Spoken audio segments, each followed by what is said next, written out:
ages. Go live. Wait, I don't know where the eyes go. We'll go here. All right, Pussy, we're you almost won't. live. Oh dear God, the humanity. Oh no, you made me laugh, and now you have pointy people. It's just a black screen. You got me too early.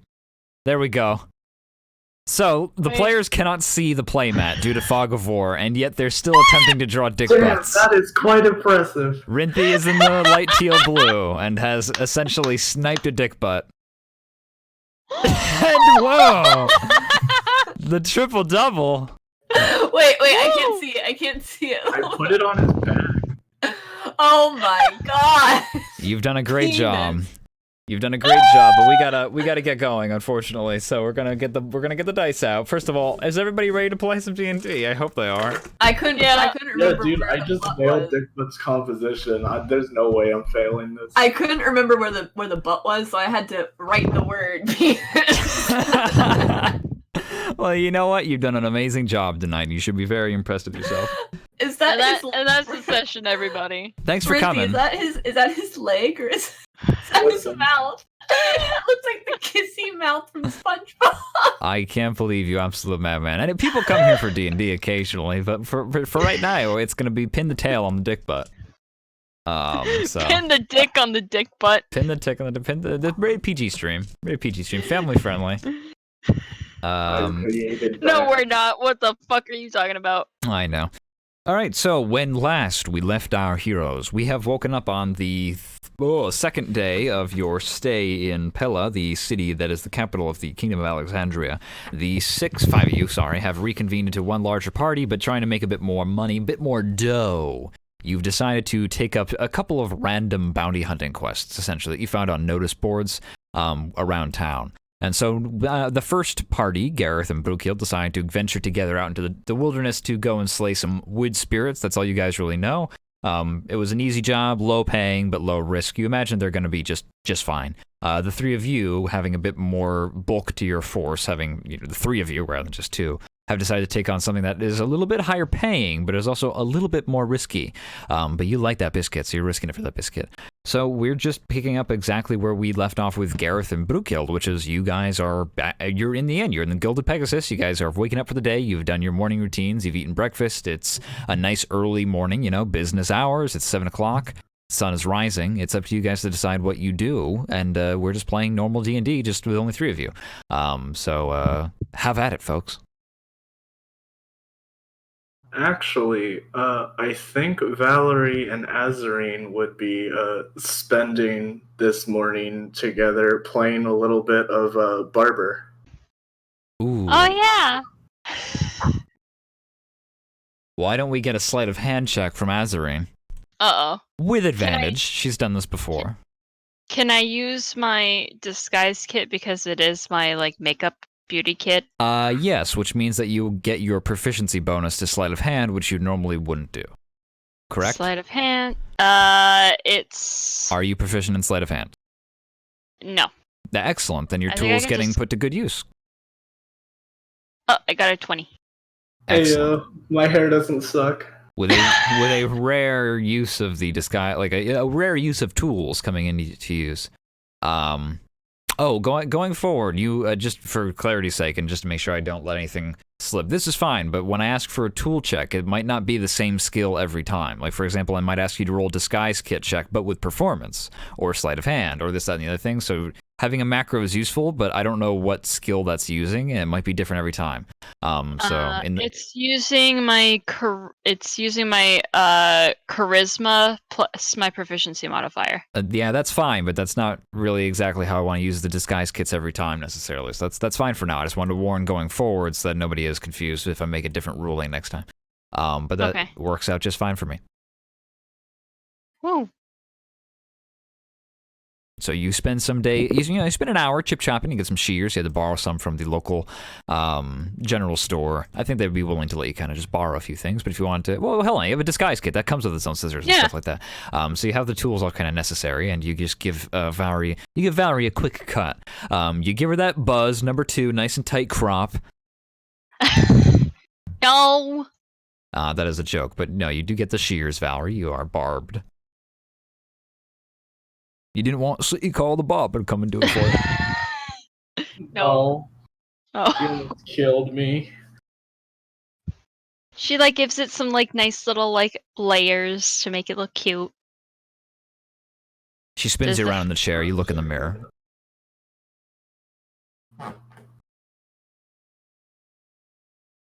I was a little nervous going this short, but it looks really nice on you. It's fine. I wanted it this short. It was a little inconvenient. And she You're just kind of right. like looks at her own hair, which is like down to her butt. Yeah, Valerie's was getting further than that. Oh.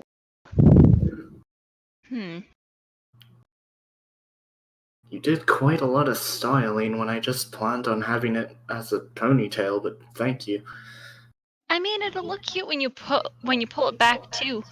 And she like starts to like pull it back into like a little nub of a ponytail.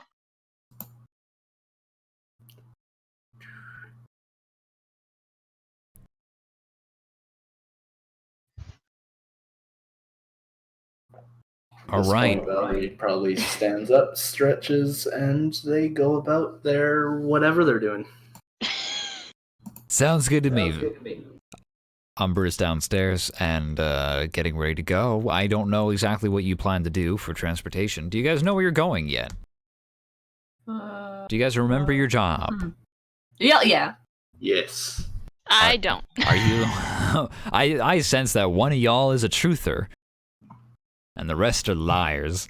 Okay, well, does anybody want to give a quick refresher? I don't know where we're going, but I know what we're doing. The crabs are migrating. We must stop them. I mean, I don't think we can stop them from migrating per se. We might be able to divert their path, but we can't stop them from If that's what you've taken away from this quest line title, then yeah, that's what you're doing. Next, you have to stop the birds, all of them. they're migrating too early, too fast, too furious. Okay. And they're gonna they're gonna scare all of the fishermen and eat all of the fish. And the people are like, they're wrecking our children. And we're like, gotta help them. they're wrecking our children. They're wrecking our children. It's a horde of chads. They're ruining the ecosystem. Why don't you roll an animal handling check? Oh. Yeah, I can do that. Hold on. Okay. I am so afraid. Ayo. Hey yo, you don't wake up with a bunch of claws, scratches all over your body and face. You are downstairs. You have let claws that scratch the small griffinoid, or as I'm told, a hippogriff, out of its cage. It is on a short leash connected down to its like left foot, and it is just kind of like wandering around the room. It's wandering as far as you'll let it. How long is the leash? How far are you willing to let claws that scratch go before? For now, I mean, the leash probably goes to like 12 feet, but for now he's got like 6. I understand. So just, it stands at alert and attention as soon as Azarine and Valerie come downstairs into the main room, into the main part of the inn where people are kind of getting breakfast. You get some kind of wry looks from the, it's not wry looks, I suppose, dirty, sneaky little bastard looks from the innkeep and the tavern workers at your animal inside, but nobody said anything to you. Better not. You sure you should have that thing flying around indoors? Yeah, it's fine. How will he learn? He's kind of scary looking. Well, that's the point. I see. So you're creating a murderer. Or just like kind of thumbs up. And she's like, well, I'm hoping he'll do good when it comes to lookout. But, if he can fight, that's always ideal. Maybe God Dog is a better way of putting it. Exactly.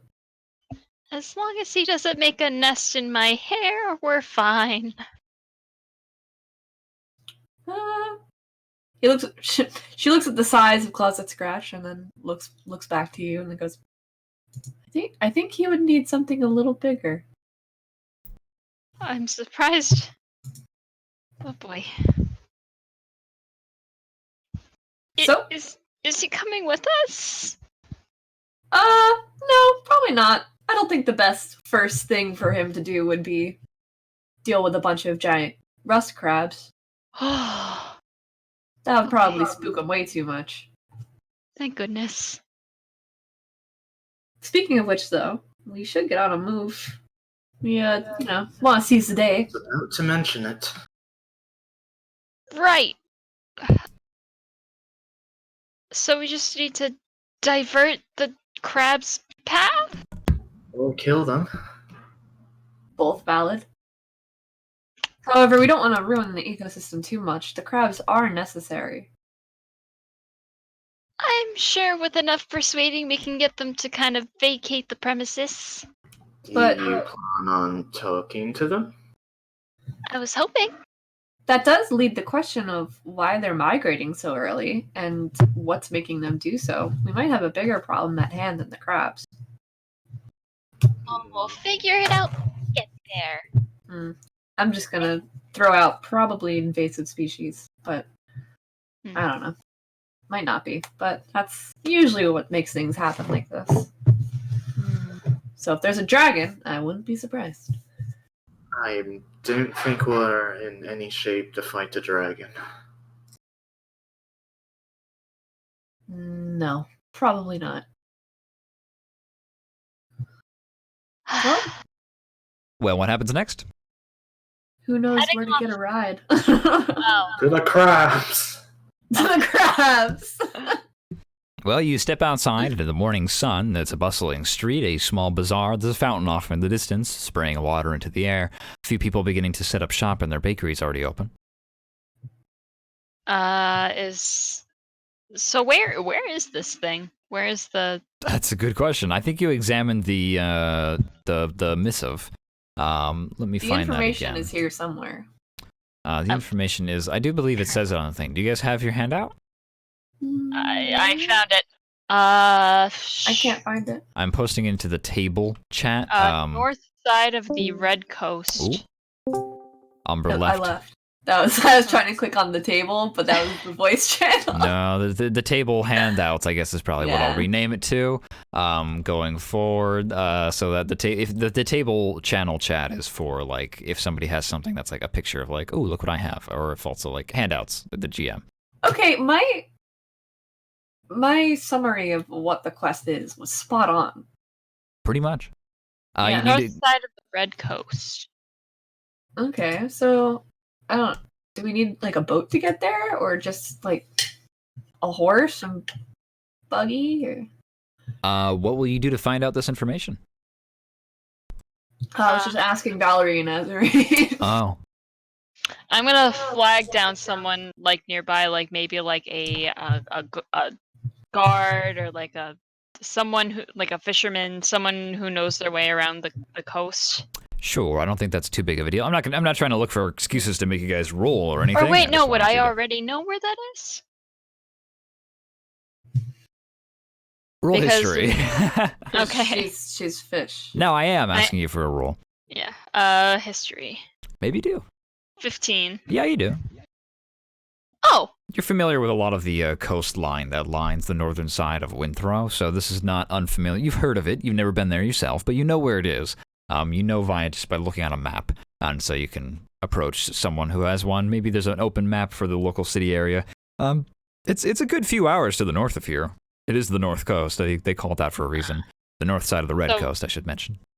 So that would definitely be like we would need like a horse and carriage. If you walk, you probably won't end up getting back by sundown, and that's pretty important because if you don't get back by sundown, you won't have a long rest for the next mission that you guys want to do.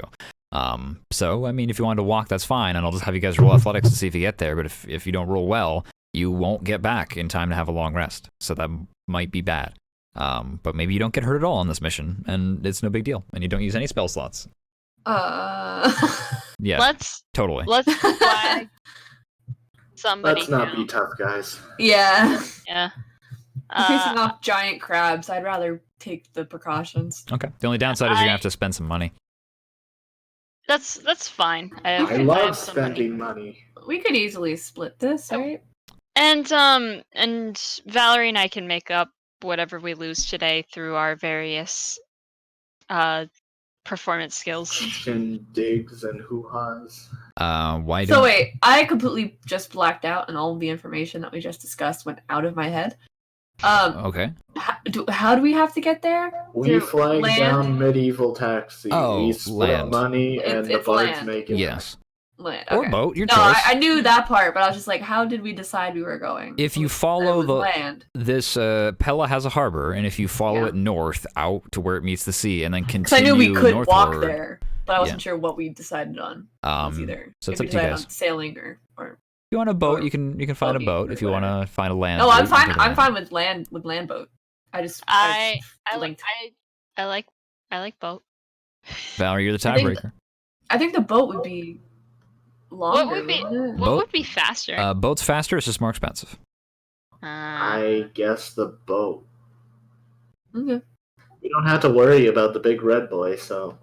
You just have the small red girl True. instead. Why? What's wrong with the big red boy? Water. You're scared of doesn't like- water? He doesn't like water travel very much. Well, I mean, to be fair, neither do I, but I'll still get on the boat. No, I mean, like, he had to be drunk off his ass for us to travel all the way to Queen's Landing. Umber's mouth makes a little O shape. And she's just kind of like, oh.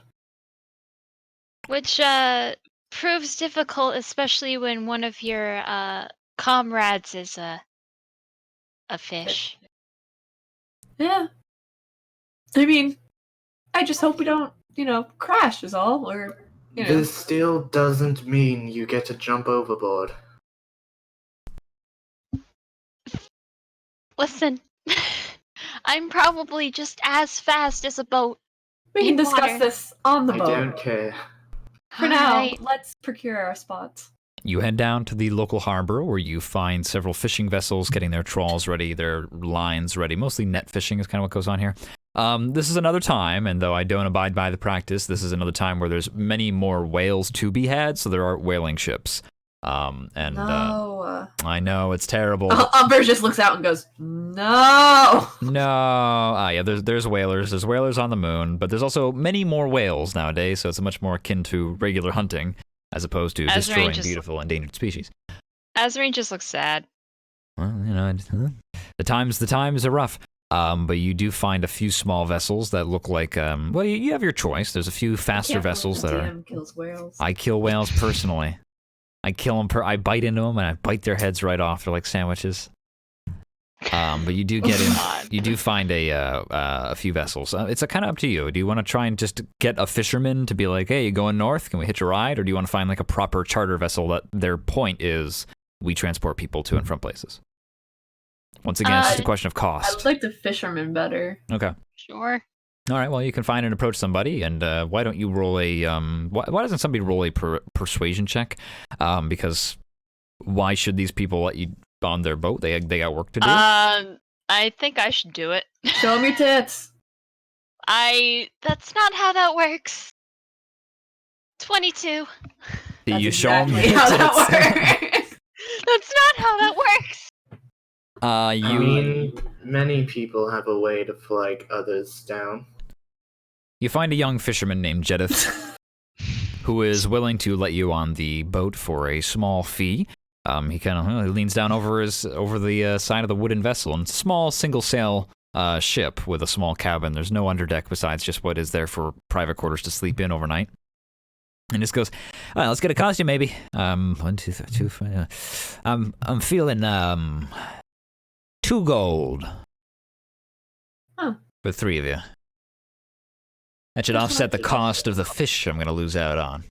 That's not nearly as Sure. bad. Yeah. Um, I'll put in 1. is there any way that we could lower that? I mean, what if I could? What if I could Sing the fish increase to the their amount death. of fish that you have this trip? I mean, I don't know. Some of the Sata feel kind of weird about trying to convince the fish into my nets, but if you're willing to do that sort of thing, maybe. She enjoys it, actually. You're a monster, Jedith says. That's But hey, if you're willing to sweet talk a tuna right into this here barrel, yeah, I can knock it down. Okay, I can do that. This is fucked up. Umber just stares at her like, I thought I was. I mean, I eat fish too. It's not anything different. No, yeah, you got me. So Seda ate fish all the He time. said it was fucked up. I didn't clue in there for a second. You're being very evil right now. Umber's just like nodding her head, like, see? What the fuck? all the time. You cross the gangplank and onto the boat, and it continues on its way. They lower down the sail, and they get behind the steering wheel, and they shove off. They remove the ropes from the gangplank, and you are gone. You're out on the waters pretty quickly. Well, I mean, I enjoy sushi, but you are much more fish than either of us. I mean, it's not really. No, she's guess right. It's like a sea cow, really. Seda gotta eat too. You just called her fat. Yep. Now get in the water. I like this guy. Listen, we're out in the fishing wilds. You gotta get the fish, otherwise I'm not going any further until you pay me. Fine. Yeah. Now get out in the water. All right, I take off the little skirt and I dive in. Get a big one. The fisherman lines up their net beneath the back of the ship. Oh, by the way, I'm gonna be knocking it down. How about a gold? Just one gold, and. All right, so I paid 1 gold, so we're good. Well, you gotta get this fish. Azarine, why don't you roll a survival check to find a fish? She'll get the fish. I'll definitely get the fish. She got the fish! 19. Yeah, 19. You find a fish. You find a tuna who's out going for a swim. It has a family home. Not break his heart. It's recovering. You were born for this. It's recovering from a drug addiction. Okay. It's Wait, found new life. Rinty is typing. Rinty is typing. Why are you making me feel bad? Rinty is typing is the most scariest because thing. I just have a good time making these funny, these solo adventures. No. It's a fish. It's just a fish. So if you You're a fat sea cow. you're a fat kisa. Roll a persuasion check to try and convince this tuna to come closer to the surface. 25. Why do people make me do persuasion checks and trying to make sure that I fail? I can't fail a persuasion check. Well, listen, you should feel good, like you're good at it. But you act as though you are a Seda, and you kind of remember, kind of like as a kid, you'd be fishing with your dad, and you kind of noticed that when you and him would go out fishing in the shallow waters, other fish would actually follow you guys, like remoras, because if the Seda were hunting, then some of the larger fish might be able to kind of scavenge a little something. And so you kind of like go through the motions of like pretending like you found something yourself. And the tuna kind of seems to be familiar with the local Seda population as well. There's a lot of Seda in Alexandria, and so a lot of the fish are actually kind of like ravens following wolves at this point. And so it comes up to the surface as well to try and see what you're doing. And it does fall into the net, and it is scooped up by the fisherman Jedith. Up above, Umber and Valerie just see this a large tuna. Tuna are huge.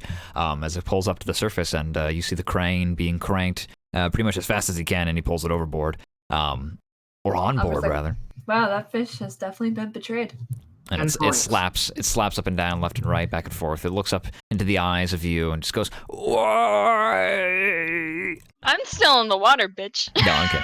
I'm not witnessing He this. looks down at you. He looks down at you. He looks down on you. It kicks and flounders and is trying to get like out of the ship, and it's actually quite the wrestling match that happens between Jedith the fisherman and this tuna.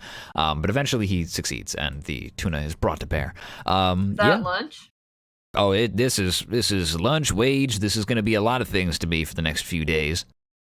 Nice. Tuna, by the way, like 8 to 10 to 12 feet, like the huge, like giant fish. Almost as big as me. Yeah, it's a big old fishy wishy. That entire fish can give you a hell of a lot of mercury poisoning. Do you know how much fish oil poisoning? you get? I'm sorry, could just continue. Fish oil, I guess a lot of fish oil. I'm gonna skin it. Gonna use its scales for some good tanning. Gonna get some good meat off them bones. Actually, we'd use the bones for needles too. Is there anything? Back up Damn. on the What? ship.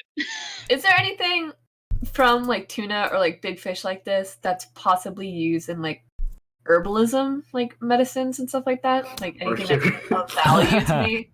Mercury and fish oil. No, I mean fish oil literally is a useful thing, but that's more of a like craftsman-y, smithy kind of thing. But I Snake mean, oil. if you wanted to bring up the possibility of trying to get some components off this, I Are guess we going later. off the real world value that mercury is bad for you and that tunas have it? A lot of mercury poisoning in fish is the result of modern day industry polluting the waters. These fish are mostly So mercury free. no. So what of this fish is valuable to me? I think that you should roll a survival check or a nature check. I'll let you choose to try and see if there's anything of value to you. Survival.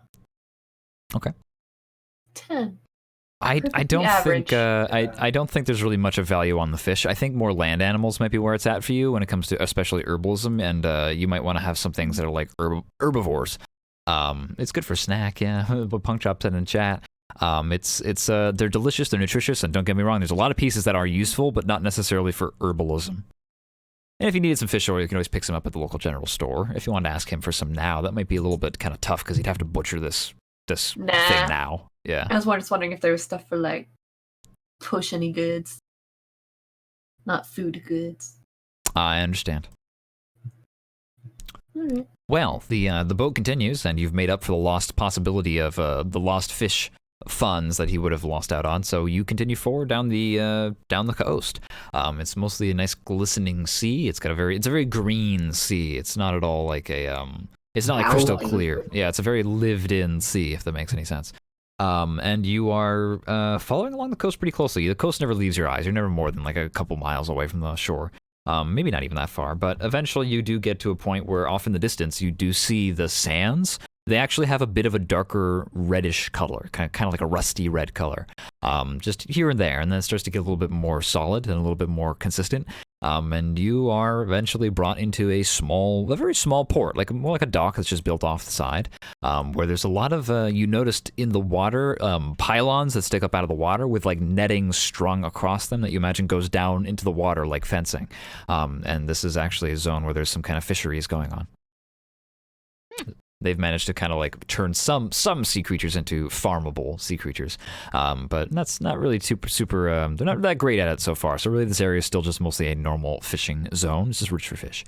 But you pull up along the dock and you are let off the boat. Jedith kind of lets you know, like, I'm gonna be leaving before sundown. So if you want to get going, you're gonna have to come back or find another way. We will Okay. keep that in mind. And he shoves off. So, where did it say this thing was again? It didn't give us a specific direction. It just said this place was in danger. Is there like a... It said the North Shore line, so I imagine like the coast part. So maybe we need to wade a little bit into the water. I suppose we just walk closer and closer to that direction and wait till something bad happens? Sure. The three of you was kind of. Or was there like a signature on the missive? Who gave us the job? Technically, it was just from the Flame Knights, but there is a line on the bottom where it says by courtesy of Sen Fisheries. So if you wanted to try and start there. Yeah, we could check in. Be like, hey, we're taking this. Sure. Alright, so I guess we're gonna go there. Sounds good to me. You walk up the gangplanks to the nearby. Let's call it like a village. It's not big enough to be a town. It seemingly is like you can still see Pella like off in the distance. It's just very far away. And this is kind of just the extension of that, the outskirts that kind of head north along the coastline. And there's a few big buildings here, definitely lived in, definitely consistently lived in, not just like a summer getaway kind of thing. But then you find a much larger building, a office, and that's where you pop in, and you kind of eventually find a couple of Flame Knights sitting behind the Flame Knight recruits, like the novices, young men and women who are just there to kind of be like town guard, essentially. And there you have a desk, and behind it is a large billboard with lots of other little missives on it for other jobs, and you kind of eventually are able to get a conversation going with one of them, and you kind of figure out that you need to go to Mr. Sen's Fisheries, which is just a little bit to the west of here, and you get the address. You show up and get to the front yard of this local, the local fishmonger. It's out on the water. You see this large octagonal-shaped building that is floating on the water, connected to the rest of the docks by a long gangplank. It bobs up and down as the waves gently roll in off the sea. Guess we go on over. You do, and inside you'll find a small door that kind of leads into a much larger open space and with several boats. And inside these boats are several fishermen and fish ladies, fishermen and fishwomen, who are kind of just sitting. They're just kind of sitting around. And off on the side, you also see a large office, and you hear yelling. That doesn't sound very good. Not at all. Let's follow the sound. That's fine.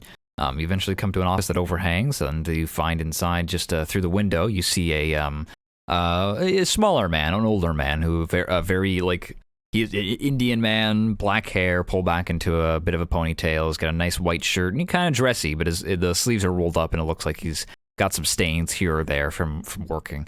And he is currently talking with what appears to be someone wearing a suit of like plate mail of armor. And they're just on the other side of the door in the office. How long do you guys stand there for? A minute? 2 minutes? Like a minute. Yeah. Okay. After about a minute goes by, you get one of the this guy's kind of like walking around the room, and he eventually kind of notices you, and you see him kind of wrap up a conversation really quickly with this individual, and he goes to the door and opens it, and the individual, who's a tall man, cropped hair, kind of looks down at the three of you, and kind of brushes past you and continues down the stairs, kind of going the way you came to leave. And then the other man kind of looks up at you. He's a bit shorter side. He's like maybe 5'3". I think all of you are above that height. Three tall ladies. Yeah. Well, Oh, that's right. Maybe not. I'm 5 foot even. Oh, never mind. You're on par. But he ushers you in. I crush him with my gaze. You crush him with your gaze. Her name is Valerie. My gaze. And he just says, please come in, sit down. Walking in and sit down. And he'll kind of step behind the desk. It's a large desk. This room is very nautical themed. You see like a steering wheel, like from like a ship, like on the back, as kind of like decoration. It's old and worn. You see like a ship in a bottle as well. And there's a few flags that hang in the corner from a long, thin line of just like a fishing line. And he goes to the other side of the desk and sits down really quickly and rolls his fingers together into a nice, tight little tent, and puts his elbows up and just goes, what can I help you with? What are you doing here? We saw your request for aid, and we plan on taking the job. He kind of nods emphatically. Oh, yes, good. I was beginning to wonder if I'd be finding anyone willing to do such deal with the problem. I would assume the rate is fine as it stands, or else why would you have come? Right, something about crabs. Yes, something indeed about crabs. I'm not quite sure where to begin on this regard. Does the missive detail everything you need, or did you have any other questions? I think it might be self-explanatory, but... In terms of where to look... I suppose I could have included more details. To the north and east of here, just over the hills by the sand dunes, they give way to a nice flat stretch of land down by the water. It's a bit, not as useful to us, but you'll find that they've all bedded down there. Perhaps to mate? I don't know, but they collect in large number. A few stragglers kind of come off from the horde every now and then and make mincemeat of our lines, and a few of them are already beginning to hunt us out of health at home with what they've been managing to pull in just with their claws and teeth. They've already begun hostile to the locals? They're hostile immediately. They're rust crabs. Right. How long has this been a problem? Oh, a few days. maybe about about a couple of days now. I'm actually surprised how quickly you've responded. Has there been anything else unusual happening in the waters nearby besides this? He'll rack his brain, but that's a very vague question. Perhaps bigger sea creatures coming in that aren't normal here? Not that I've noticed. Well, I'll tell you what, there's been a very high influx of seabirds lately. A lot of seagulls and other gulls. Normally they like to nest in rocks and crags along cliff sides. We've seen a lot more of those lately, but no large things in the water. And the fish populace has been roughly the same, or it's have you seen vastly depleting. That's the problem. So the birds are taking the fish and the crabs are leaving to No, find more? I think the crabs are taking the fish. So then why would the birds come? I don't know. I think you're lingering on the birds too much. No. He nods sagely as if that had any meaning to him. And fishing routes have been the same. No new routes, no new. Well, we've had the change recently, just with the influx of these crabs. It's dangerous for my fishermen to go anywhere nearby. But before the crabs came in. No change. Everything's okay. When's our usual migration period? Another few months from now, and normally not this close. There's usually a drier patch even further north that they tend to linger around, and also I've never seen them in such large numbers before. Normally they're a quarter of this size, an eighth even. Do you have a boat that we could perhaps use? I make it a habit not to lend out equipment to roving adventurers and sellswords. I'm sorry. I can leave you something as barter, so that you know I'll come back. Roll persuasion, Umber. Oh no. Yeah. It's a shame you have good ideas, but not very good persuasion. What, can I get advantage because my idea is good? Yes. So it's a 13. With a 13, I think you just go, what would you be willing to leave that could be the same worth as a boat? Another boat. I feel like that defeats the purpose of borrowing a boat. Umber takes off, she has like her pole, and she just takes off her pole, and then she shows him that it got bigger. It expands. Yes, you're extending and then pole. Goes back down. And then she goes, I could leave this and a silver dagger. He'll scratch his chin. Yes, all right, but I'm keeping the silver dagger and maybe even the pole too if anything happens to the boat. This is a deposit. Umber just nods. Are you sure I have something else that would suffice for a placeholder?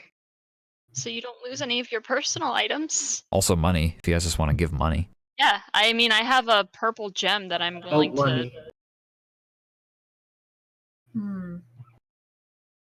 I just have a solid purple gem that's...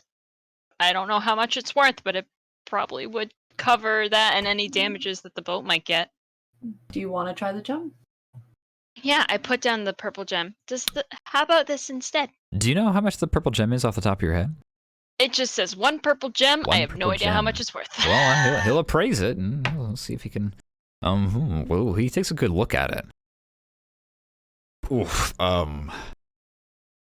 this is a fine gem, but the kind of boat you're borrowing is hundreds of gold pieces. I can maybe get you a rowboat. That should suffice. Yeah, actually, I think a rowboat would be fine. All right, I'm keeping this gem. It's worth about 100 pieces, and I can get you a rowboat of roughly equal. I'm afraid that's the best that I can do to help you in this situation. I don't want to lose any more than I already have. Yep. If I have to lose any more boats, men, and lines to these damned crabs, I'm going to lose my mind. Now, anything else? I think just the boat. Yeah, I think that's about it. Oof. All right, very well then. Good luck, good hunting. All right. And we take off. I leave the gem behind, so should I just take it out of my inventory? Or... Yep, just take it out of your inventory until you get it back. All right. Just delete it out. I'm so sad. My idea was that, like, we use the boat to go around, like, the crabs and to where they normally would nest and see, like, what's up there. Yeah, I could also probably propel the boat with my tail to make us go a little faster too. Intriguing. But yeah, something's driving them away from their normal migration area, and so I want to find out what is driving them, which is why I asked, like, are there increase in fish populace, or Can you all tell that these party members play Monster Hunter? Shut up. I live in an island. That too. I think I know about the water ecosystems. If You this was Monster I'm Hunter, a my fish! stealth flags would have helped me by now. you head down the rowboat area. Can you guess the DM plays Monster?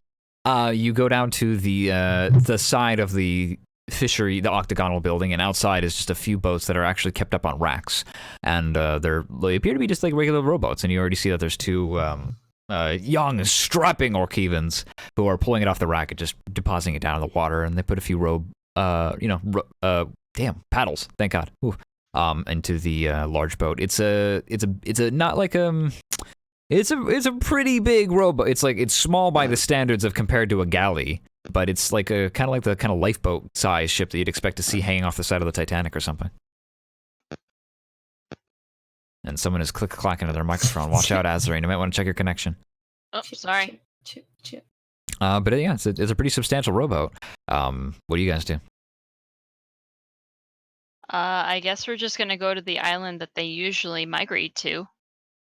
Well, that's a bold choice. Is anybody proficient in sea vehicles? That's a thing Azarine that is people one. are. No, I am a sea vessel. No, She's a that's- sea vessel. That's not how that works. I respect your guys' ingenuity, but do any of your characters know how to pilot a boat? No, not No. really. Okay. You'd think I would. It's a rowboat. I know how to row a boat. I don't use boats, I swim. I don't think Umber would know. I think the player might know, but I don't think that Umber would necessarily know. I mean, we'll find out because someone is going to have to roll athletics to paddle, and Judging then by me being around Kira so long, would I have just basic understanding of how a rowboat works? I've been around water my whole life. are you proficient in survival? I'm pretty sure I am. Well, if you're not, I'd let you add your proficiency bonus. But I mean, navigating a river is much different than navigating open ocean. I am proficient in survival. All right, I can't really do much more for you then. I don't think that you would be familiar enough to warrant like advantage necessarily. Also, Rinthi pretty much left. Not Rinthi. Oh my God, Valerie left pretty early to go and do bard stuff, and that involved mostly land travel. I just don't think that. I don't know, unless you got some kind of exciting story to tell me about your days as a pirate, which maybe you have. All right, well, someone has to roll athletics to paddle the boat, and then someone has to roll survival. My athletics might be really good. Hold on. My athletics is actually 0, so. I have -1. Okay, so my athletics are 0, but my survival's 4. Okay, So I could do survival if no one else has that. Oh, I have survival. Was I allowed to do that? someone has to Yeah. look, because someone has to. You can't look forward while you row this boat. So someone has to look forward and tell the other person. Yeah, but you were the best bet because you had +5. Yeah, I did garbage. Let's see here. Let's get that athletics check. Who's rowing the boat? I guess- will. All right, roll. Can I assist? Use that tail with my- power. Yeah, can I assist with my tail to give her advantage? What's your athletics score? My athletics score is 0. No. Sorry. We're gonna make it eventually. Oh goodness. We like to fail forward in this D&D game. You're going, and then for a few minutes you realize that you've been going in circles. And then eventually you manage to right yourself. Umber, you're strong and you're fit, but not necessarily used to traveling via this remote means of transportation. But eventually, given enough time, you do eventually get it. It takes about an hour for you to get this boat out to the water. You never want to let the ocean out. You don't want the shore out of sight. Valerie, you're kind of like trying to keep a good eye on things. They kind of let you borrow a local map, and you're kind of trying to just use the local landmark to figure out where the hell you're going to this breeding zone, apparently. I've never been good at reading maps. With a 9 and a 6 athletics, something will happen later. You guys are pressing forward, and eventually You get punched by a crab. You get punched by a crab. Now you see a lot of like the tall like sea stacks sticking out of the water, like so you see a lot of rock hewn by waves, slee stacks hewn by wind and waves and tides. And up ahead, between the stacks and along the coast that's becoming steadily more rocky. Oh, by the way, the red sands are starting to give way more and more to rock, but even the rock has like this dull, rusty color to it. And you think maybe cursory glance, it has just a lot of iron in it. A lot of iron ore in these here hills, and as you continue forward, the ground becomes a little bit more uneven on the shoreline, and you imagine beneath the waters, underneath the surface of the water is also rocky down below beneath you as well, and you catch a glimpse of red through the dark red, rusty kind of like carapace texture through the stacks of rock up ahead, and you continue forward until you are out. You are out at the ocean. You're kind of out like a couple 100 feet off the shore, looking at the coastline, and you just see dozens, if not hundreds, of crabs lining the shore like seals. Okay, yeah, I don't think we can fight all of those. There's no way we can take those on. And you see one massive one, and the fucking trumpets play. Oh no, Sebastian. No, but there's Humanity is gone. but no, you see these very large crabs. They are probably like 5 foot tall crabs, and they are thick bitches. They're not like spider crabs with long spindly legs. They are monstrously like these things. They're like the hammer crabs or whatever, the hammer claws. So we're talking like the Dark Souls crabs. 3 crabs. That's actually way too big. Those are even bigger than what I would anticipate. No, these are about 5.5 feet tall, and they're all like deep Skyrim red color. crabs. Yeah, kind of like a bit bigger than mud crabs, bit smaller than Dark Souls crab. Final Fantasy 14 has a good crab. Think of Azarine, but crap. Yeah, think of Azarine, but crab. You just see Crabbery. dozens, if not hundreds, of crabs. Thanks, Rinty. And do you see them every now and then? Like a seagull will come down. You see some birds that are like stacked up on the stacks, and they kind of try to fly down every now and then. They fly down to the mud crabs, the rust crabs, to try and like get a bite at something, and you actually will catch a glimpse every now and then. What's your passive perceptions? I'm pretty sure you guys, this is the most perceptive half of the party. Is what I'm. It's kind of what I'm 12. Yeah, okay. You guys can see that there's actually like carcasses that they're like the crabs are picking at every now and then. It looks like a carcass of like an elephant seal or like some other large like mammalian creature. And like a seagull tries to come in.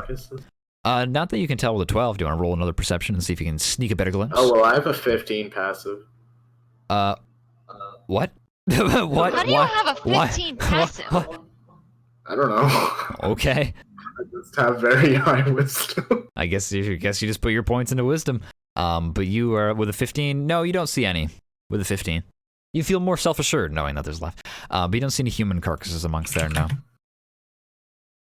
But yeah, the seagulls will fly down, and even the crabs will like swat at them, and like their pinchers kind of like reach out and snap at the air, and the seagulls just like barely manage to dart back out of the way. But there seems to be quite a large number of crab.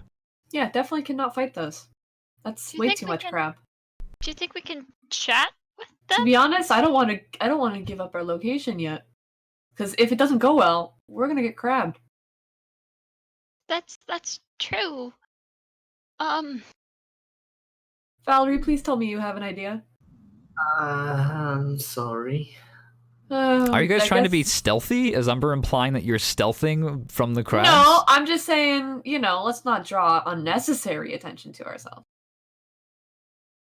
Okay, so there's hundreds of crabs. Something has them spooked. Maybe if we, got rid of a source of what's freaking them out?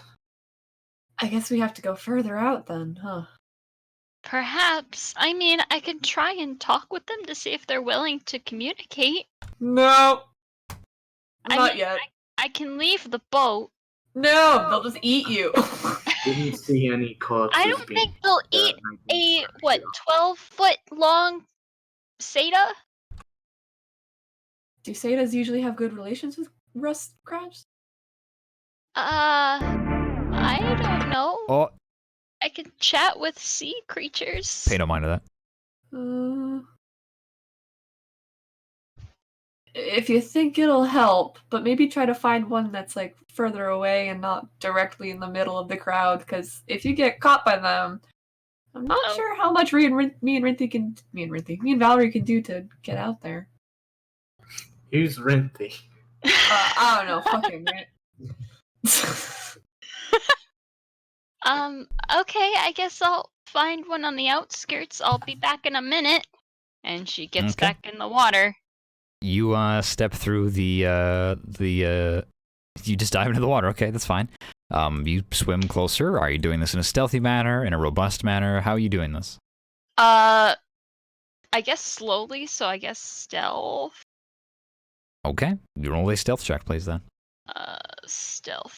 Oh, I'm actually proficient at 9. Okay, you're not very stealthy. Very No. proficient. You're I'm trying to be as like non-threatening. You try to swim around the they go as someone is eaten. You try to swim around the crabs, going like further north, but like there's just no end to the crabs, and so eventually you give up and you just like go just dive into the crab, and you actually you swim as close as you can to the surface because you actually see crabs moving along the bottom. And it's like it's like 20 feet deep, 25 feet deep water here. And then you see crabs moving along the bottom of the water, and then you kind of get closer, and they get a bit higher, and now it's 15 feet deep water, and like a few kind of like look up at you, and you see like a few of their pinchers kind of like raise up a little bit, and they kind of like grab at you a little bit, just like curiously, and then you kind of avoid them the best as you can until you get more close to the areas, closer to the coast, and you kind of throw yourself up on one of the rocks where the seagulls are, and the seagulls kind of all dive out of the way. One of the rocks too small to warrant crab infestation, but large enough for you to Ariel from The Little Mermaid yourself up onto, and a few of the seagulls kind of like dive out. And the clap of your fish fins keeps alerting the crabs. You dive up onto the rock, and you eventually see like several gigantic. You pan around your vision trying to like get a good look, and you see like a few of the crabs. There's like the smaller ones are like about 5 feet big, and then there's like just a massive, like a 12-foot tall gigantic crab, just like amongst the populace, absolutely gargantuan compared to the rest. And there's a few like that, but they all are kind of like separated away from each other. What are you doing? I guess I'm just gonna flag one down. You flag a crab. Excuse me. Now, can you explain to me how your talking to fish thing works? Can you actually get that description of your skill out for me? Because I want to make sure that this is kosher. Okay.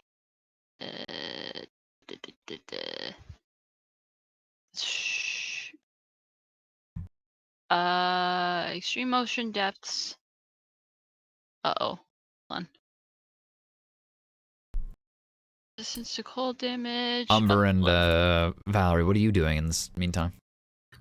Watching. You know what? I'm gonna say I have a crossbow ready. Just All right. something bad. Umber's got her hands on the oars, and she's like, "I'm ready to do this when I need to."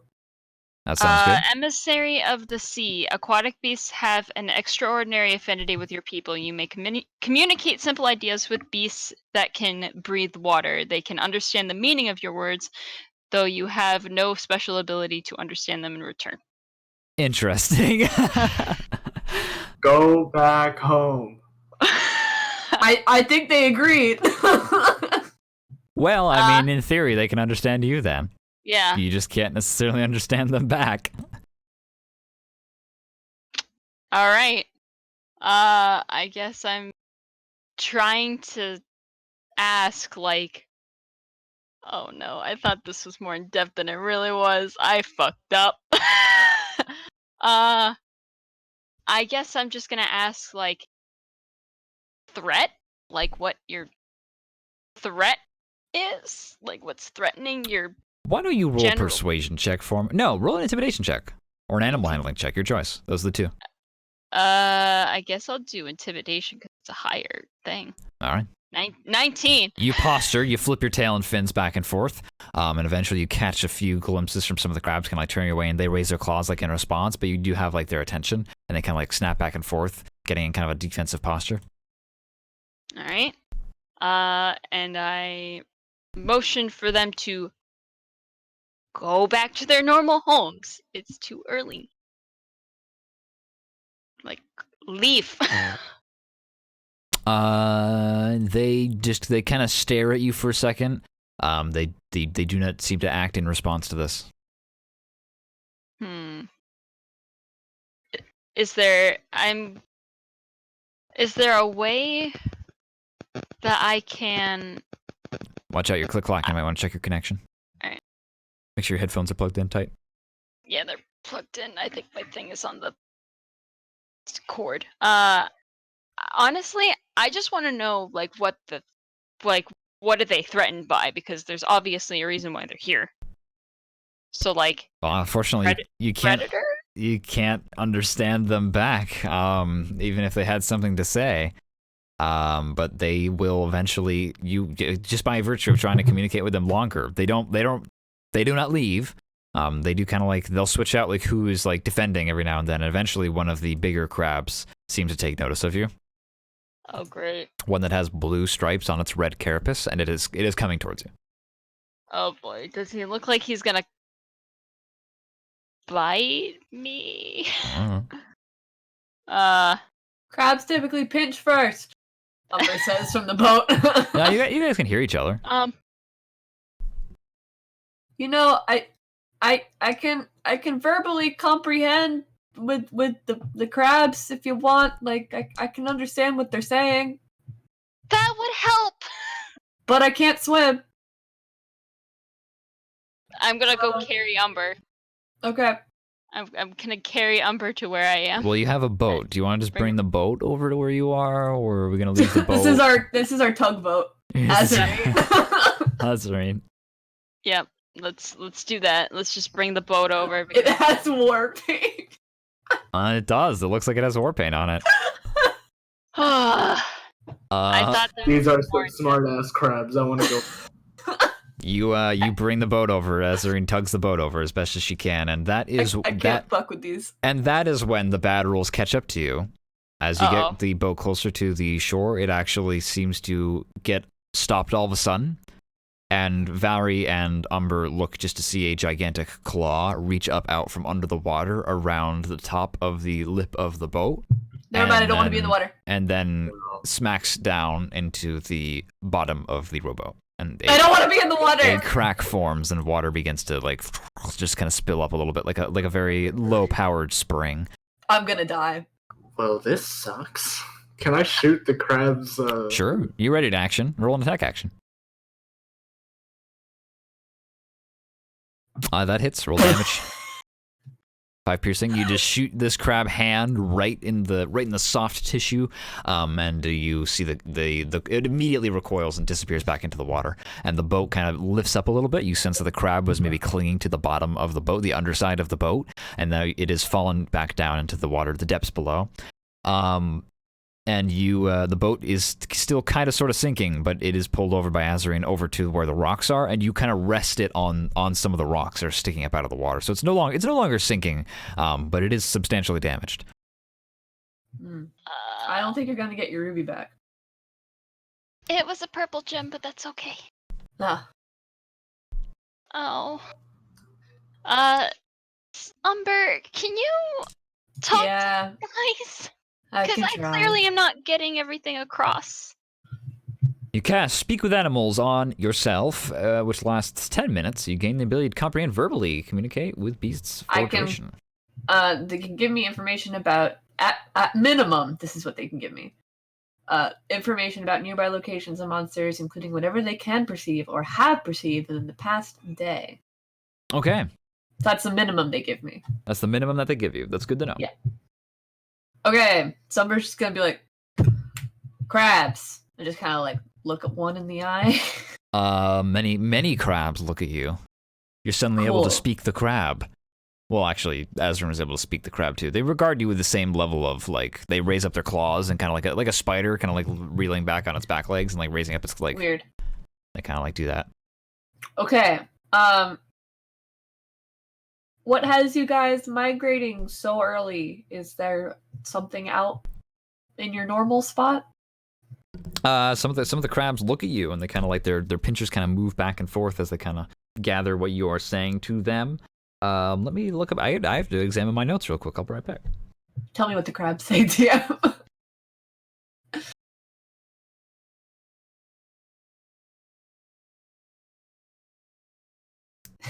shoot bad guy. Haha. The I'm glad crabs. you like that. The crabs that you address will say only the blues know. Only the blues know. Maybe the guy with the blue stripes. Maybe. The blues Can know.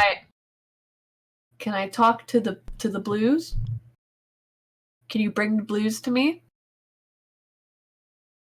She is challenging the blues. No! She is challenging the blues. She is challenging the blues. They all just start saying that they all do the same kind of posturing.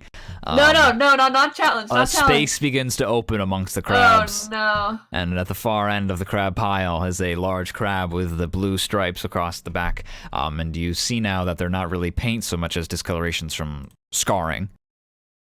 Guys, and the crab will turn around and looks at you and comes down not- and stares I'm at not- Umber. And No. it has I'm large not eyes challenging. situated on You are- stalks and approaches. No, you're Crab definitely diplomacy, crab diplomacy, crab diplomacy. you mighty blue leader. We bow down to you, Umber says, motioning for her comrades to bow or curtsy.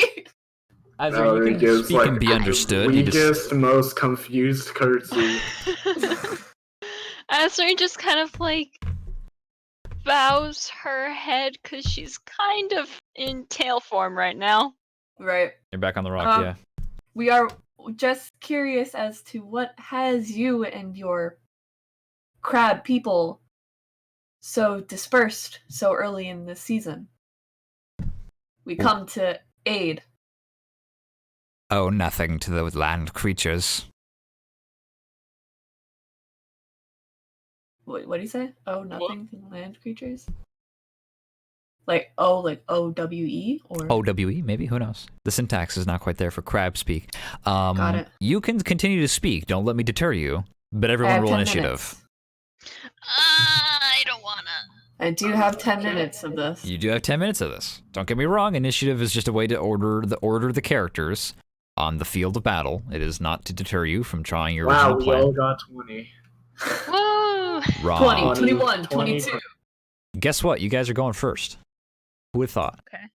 Nice. So I'm just gonna keep talking.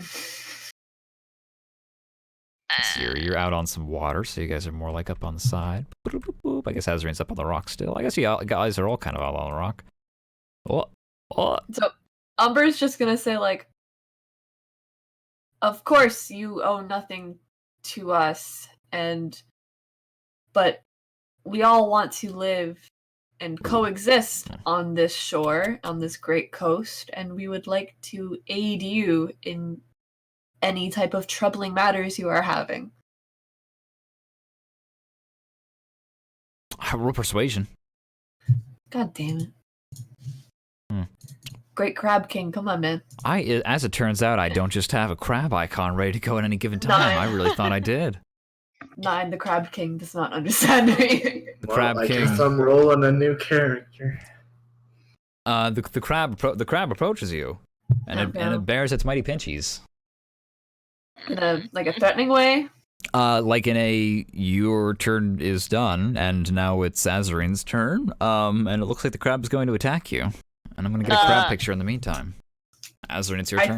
I think the crab only responds with Pinchy. Pinchy. No, it's no. Give me a second. What was the crab said? Well, I was just gonna just mention that I think the only way, if we can't convince them, it seems like if we take down the blue, maybe the other crabs will listen to us. That's what I was assuming. But I don't know how we're gonna take down this crab. Oh, this is a With good crab. A lot of difficulty. I have a fantastic crab.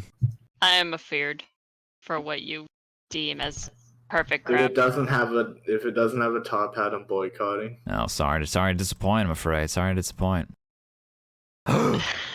It turns out I have an even more perfect crab. As it turns out. No! Oh God! I have to open it unfortunately in a tab, so the Twitch will see it before you guys see it. Don't look at the Twitch for a second. Fine. Don't look at what Twitch. Don't look at the Twitch. Oh, Twitch. It's crab with 2 B's because now I had a crab that I got from the internets as well. 1 second. It'll all be taken care of in turn. Upload crab. Uploading crab. If only I had thought to do this ahead of time. But then again, I wouldn't have such amazing, detailed crab. Give Crab. me the crab. Crab! Oh my god. This crab is provided courtesy of one of our fellow party members. I'd like to thank Brukil. Jesus Christ, Oh my Bruno. God. I love it. Crab. So it's initiative, and it is that was Umber who was trying to persuade, which is righteous. It's Azarine's turn, and then it'll be Valerie, and then it'll be Crab. It's going to attack, right? It looks like it's going to attack. It responds to Umber with, "We do not listen to the weak." Boom. I'm What right if we there. just punch him in the face and say we're Uh, I'm gonna Valerie, use- crab puncher. I'm gonna use Dancer's Harmony because I got those back during a short rest now. I deal extra damage to the target that I hit, and then whatever I roll. We'll roll that damage. All right, so We'll roll the hit, I guess. 10 and 7. 10 does not hit Crab. Really? Well, I mean, I still get the Dancer's. You still Dang. get the AC bonus, though. All right, 10 is not crab worthy, I'm afraid. so roll 1d8. Well, like, it's easy. Oh my god! It's easy to hit the crab, you just don't break through its shell. Yeah. Well, it's not gonna be able to hit me either, because I now have a 20 armor class. I've been informed that the crab has a crown to Shit. symbolize its rank. Fuck. Let's see here. You are Azarian. That's the end of your turn. Yes. Yep. That's, Okay. Remember to everyone to help the DM out by saying like, and that's the end of my turn, because then I don't want to move on and have you guys be like, wait, my bonus, and I'll be like, so just let me know when it's the end of your turn. Valerie. I'll shoot him. You shoot him. You I hit. shot him good. You shot him real good. That's 9 points of damage. All right, yeah, you get it good, and one of its under claws is a small bolt sticking out from the side of it. Are we strong now? Will you listen to us? It does not understand you. Fuck you. Listen. This is the rules of the Speak with Animals. Only Umber. Wait, I have 10 minutes left. He says, fuck you. Valerie just slowly looks over at Umber that's not the entirety of what I said. Poseidon quivers before her. The crab is going to use its special legendary action. Everybody make a strength saving throw. why? Why does it have a legendary action? Nat 20 plus 2. 7. I save everybody else. It opens its pinchers. It's one left hand. It's bigger. The bigger hand opens up, and you can actually hear like a pulsing sound that sounds like a lot like a heartbeat. And the claw actually starts to steam, like red, like hot steam, kind of like starts to come off of it. And you actually during this process of confusion and fear. Let's see here. Yeah, Valerie, your crossbow and Azarine, one of your chakrams is just yanked clear out of your hand. What? Awesome. And that was the one thing I was using to protect my gear. And it is just pulled right into the claw, into the pincher of this crab. And it just it sticks to its shell. Alrighty, you bitch, we're playing dirty, huh? Oh, wait, so it's still there. Yeah, Umber, you have like a few like metallic things on you, and they were all like pulled at the same time towards this creature. Your bow is wood though, so it's unaffected. But you do have some other weapons on you, I believe. Yeah, I've got like the silver dagger, and my arrows are metal tipped. Yeah, a lot of your arrows try to like jump out of the quiver. And your silver, it's silver coated, but it's technically still a ferric metal. Yeah, the dagger tries to leave as well. But you succeed on your strength save, so you catch it out of the air. Nice. And now these two, a chakram and a crossbow is just like stuck to the side of the crab's carapace. Mine. How do you not have spell slot? What happened? Oh, we rested, didn't we? Yeah, this is a new Yeah. day, man. Yeah. I'm fine. I'm so fine. I'm perfect. was like, We're what? dandy. We're so I still dandy. have- I could kill him. I still have one chakram. You do. That is the crab's special bonus action. Now it's going to make another action. You see the two kind of pinchers up by its mouth. They fold in really close, like underneath its chin, almost. If that makes any sense. Kind of like if you picture, like if you were to emulate a begging dog, you know how you'd stick your hands down like that at the very end, kind of like making upside down J's. Its pinchers do that, and you hear a literal locking sound when it does it. What? It coils up its pinchers. It coils up its little claw pinchers underneath that come out of its mouth. It coils them up underneath its chin. And you hear a chuff. That's it. That's its turn. It's Valerie's turn. I don't know what that did, but I'm terrified. All right. I wasn't gonna do it to him, but I'm gonna cast Cloud of Daggers at 2nd level. All right. Or actually, 3rd level, not 2nd level. Wait, didn't Valerie already go? It is Umber's turn. Sorry, Valerie. Oh, you said me by accident. Okay, Yeah, that's fine. I made a mistake. Oh, okay. that is what I plan to do. I'm thinking it. You're thinking it really loudly. I don't know why I have such a bad. I don't know why I cannot keep track of initiative. I don't know what it is. My brain just does not think in a linear turn-based fashion. Talking's a free action, so Umber says, will you listen to us now? The crab evaluates the 9 damage that's taken. No. Fair. All right. The crab has been damaged, though. The crab has been damaged. It's been very lightly damaged. Its carapace has been basically just scratched. It has an arrow sticking out of the side. Some blue blood is kind of like dripping down from it. That hits. Woo! However, you're at disadvantage because you're within 5 feet of the crab. So 20. Yes, this time around. However, I think I'm gonna have everybody disable automatically roll advantage because I feel like that's against the spirit of advantage and disadvantage. You know what I mean? Like it's fun to re-roll the dice and see what the new what are the fates deciding. But yeah, the 20, so that still hits. Okay. And then we're also gonna use this bad boy. Ooh, yep, it's been wounded, so it takes extra damage. Roll that damn damage. 5 plus. Okay, so it takes 8. Not bad at all. Yeah, you get a good strong Alombo. You're delivering a lot of force with that bigger arrow, and it shoots right in underneath its chin and actually lifts up its head a little bit when it hits. It gets a sturdy strike in. Nice. Is that the end of your turn? That's it for me. All right, Azarine. I only have one chakram. You have one chakram, unfortunately. Is there any way I could get that chakra back? Oh yeah, totally. I mean, you have to jump up there and try and pull it off its carapace. It's a bonus action to try and get it back. Yeah, I'm gonna do that. That's how this crab works. All right, I'm gonna slash this thing, with my first chakram. Okay. Nope. That doesn't hit. You can't get through the And then- carapace. Well, I'm gonna grab my other one. Okay. You leap up and you try and grab the other one off. Roll a strength saving throw.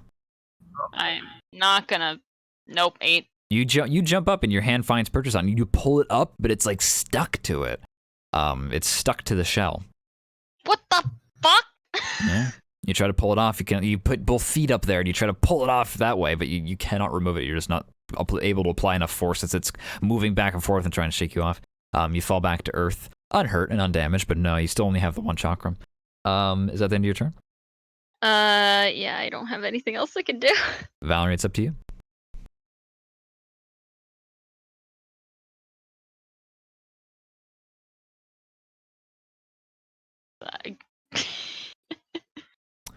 Cloud of Daggers happens. Roll some damage. The air is filled with a bunch of ephemeral blade-like objects that carve into its surface. It takes 14 points of damage. Let's see here, that brings us Okay, it's taken 31 points of damage. As you scrape and saw at the surface of this crab and multiple cuts open in its carapace, you kind of see that the rust color is actually being scraped off as it happens. It's actually a deep black colored crab underneath this many layers of film. Of dust, almost. That's pretty substantial. You dig into one of its legs, it kind of gets down on one leg, but it's not done. It's not done yet. It's not out of the race yet. Is it an extra action to try to get my crossbow back? It is a bonus action to roll the strength saving throw to try and recover your weapon. However, you have to be within 5 feet to do it. Oh, So you gotta move I up. think I can just move. Yeah, I'm just saying. I was warning you for next time. You'll be in melee range now. So, That's fine. attack of opportunity nonsense. Oh my god. Holy shit! And Wow. with a 0, what happens next is Valerie, you jump up on top of the crab and you try and pull your crossbow off, but you pull it up and you get the wood part off, but then the metal part is stuck there still. And as you get really close in and you try to really yank it up, get your full bicep action in there, and when you get really close, thunk, your breastplate sticks to the crab. No! That's not good. We've lost Valerie! The I'm crab. just like chest butting with this crab right now. Yeah, you are just awkwardly stuck to the your breastplate and one of your shoulder plates is just stuck to the crab's surface, and you kind of get now that you're like face to face and feeling with it, it feels like a magnetic connection. I believe that's the end of your turn. Yep. It is the crab's turn. Who has done the most damage to the crab? Valerie, technically, but she's stuck to the crab's surface. I've done damage. Damage me, crab. All right, the crab, it looks forward at you, and it kind of lunges forward and it brings down one of its claws, and you dodge out of the way of it. And then those two prongs in front of its face that had kind of like it coiled up earlier, curled up, just you hear a snapping sound, and they just boom, fling forward like a catapult at lightning speed. And I'm going to roll a hit on it. Do it. This is +8. Do it. Beat it to beat it. Well, my armor class is 16, so did it. +8, so it got a 24. Oh, okay, so it hits. Yeah, okay. Hachao! It didn't cast. Hold on. Wait, we're waiting. Hachao! It won't cast. You take 9 points of damage and you're blasted back 15 feet. Right. Oh, there we go. Hello. 17 fire damage. Ooh. If it fails, you're momentarily surrounded by hellish flames. You must make a dexterity saving throw. It takes 2d10 fire damage on a failed save, or half the damage on successful. It may be used once per day and does not use my spell slot. The crab does not succeed. It takes He 17 fails. points of fire damage. And I am now out of disadvantage, so I can use my 15 feet, right? Well, hold on. Before you get too carried away, when the crab punches you with its pincers with lightning speed, it flings you back 15 feet. Nice. Yeah, and you are slammed up against the rocks. You take 17 points of damage. 9 plus the 8. Wow, they gave you what you gave them.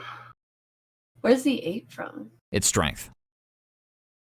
Oh, gotcha. Yeah, I just didn't bother to add it into the dice roller because every single time I'd have to change it to +8, -3, +1, +6 for every single stat. So I just say this is +8 because it's easier for me most of the time.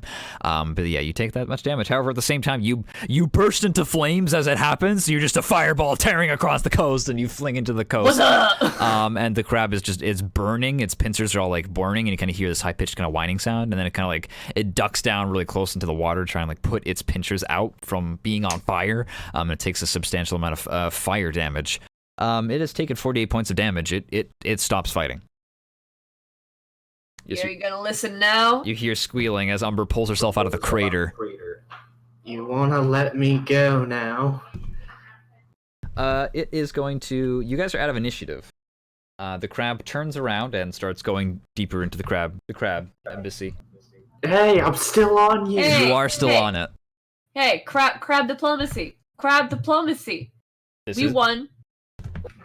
Diplomacy states that you need to have a conversation with Can you us. turn this thing off? It's walking off with me. All of the other Well- crabs will answer at the same time. This is crab diplomacy. This is crab diplomacy. I'm gonna tail it and chase after Valerie and try You to are pull her you off. are chasing after this crab as it runs through the. It's relatively fast. It's moving like 20 feet per round, which is I gotta- speedy. But I you're gotta 30 run feet. around. Yeah. Ready to be a queen. I'm not going anywhere. Azarine jumps up on the back of the crab and tries to pull Valerie off of the magnetic shell. And Umber is following after, I assume. Yeah. Roll a strength check. Roll an athletics check. We're using skills out of combat, so Athletics check. yeah. I'm assuming Valerie's helping as well, so with advantage. Okay, thank you. Unless she's not, and she's just being obstinate. 12. With a 12, both of you working together, you are able to kind of like pull it yourself up and get enough distance before you get like magnetically sucked back down again. So Valerie, you are freed. You're on the back of this large crab as it kind of limps through the smaller horde of crabs until it gets forward into the throng, and there are several crabs around you that are just looking with hungry eyes, and they touch down on carcasses and they pull off bits of meat off of large fish and even small like mammals that they've captured. You probably even find like a deer amongst their catch. Dude, crab diplomacy is like, fuck. Umber is catching up behind. Umber, do you want to jump up on top of the crab as well, or did you want to just follow behind? Keep yourself freed up. Might as well. I don't have any metal on me, so. All right, you jump up on top of the rest of the crab, and it limps forwards into the remaining of the throng until you get further into where there's just a deep. The rocks get a lot more craggy, and you're about like 60 feet into the shore, and the rocks are they kind of give way into a depression, into a tidal pool. I don't know if you guys necessarily know what that is off the top of your heads, but where the water will recede in low tide, it'll leave behind like just a pool of water where there is space for it in the rocks. And there are several large crabs that are resting a little half submerged in the water that this crab rolls up on, and it immediately just kind of dives into the water with a big splash. And you kind of just hang on the top of it as you are kind of just rocking and rolling. Umber, you're looking down about 5 feet into this tidal pool. Your friends are down below. You jump on at this point, and you are all standing in a large pool of much bigger crabs, and a few will come and approach you. And the one actually will reach out its claws like it's just gonna pluck Azarine right up off the top of that shell. Back off. But you see, well, Did you yeah, say back off or fuck off? I said back off. Okay. Hey, fuck off! and as it's been determined, they understand you, but they don't necessarily have a way to communicate back with you. And Wait, so, but I can understand what they're saying. well, it doesn't say anything. Crab translate. Crab translate. Crab translate.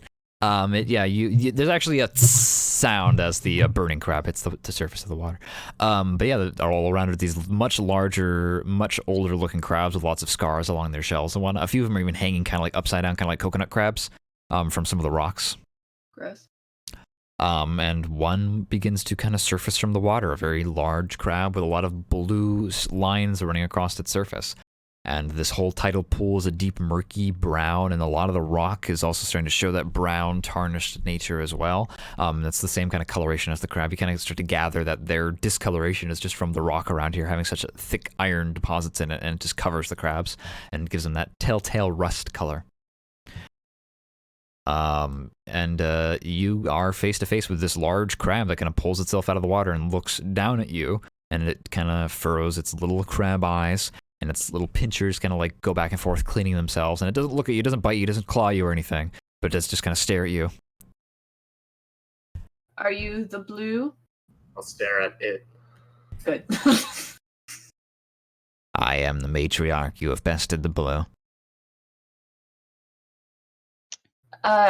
In crab diplomacy, I suppose this means that we are granted audience with you now?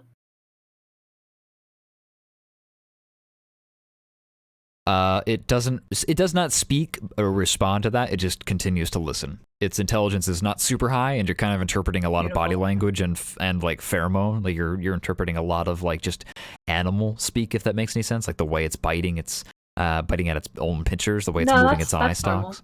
Yeah, that's good. It seems to be We've receptive. come here on behalf of the human folk. They are worried about their own harvest. because of the amount and the earliness of your migration this season. Is there something that is disrupting your own patterns? And is it something that we could help with? Maybe to behoove the both of our peoples. I'm going to speak in Snortles in a way that involves both text and speech because it's representing both body language and verbal communications. Is this going down in the DMs? This is going like, in. what's up? You open up. Make sure you got your Discord open. Fat Sealvine? What? What did you just say to? What? Fat Sealvine. I opened up the Discord and that was the first thing in the general chat. Oh, I see. Fat seal I vine. hope you played that for your Twitch. I did a little bit, believe it or not. Brr, brr, brr. Well, anyway, now that you have your DMs open, Was not expecting that, yeah. it will just reply with a simple affirmative claw action, replying, yes, there has been a disturbance. Mm-hmm. I see.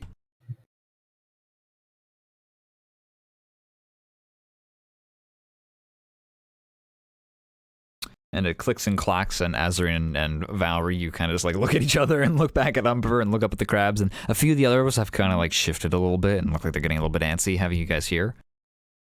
But they seem to tolerate you for the time being. If we are to solve your problem, is that where we should go?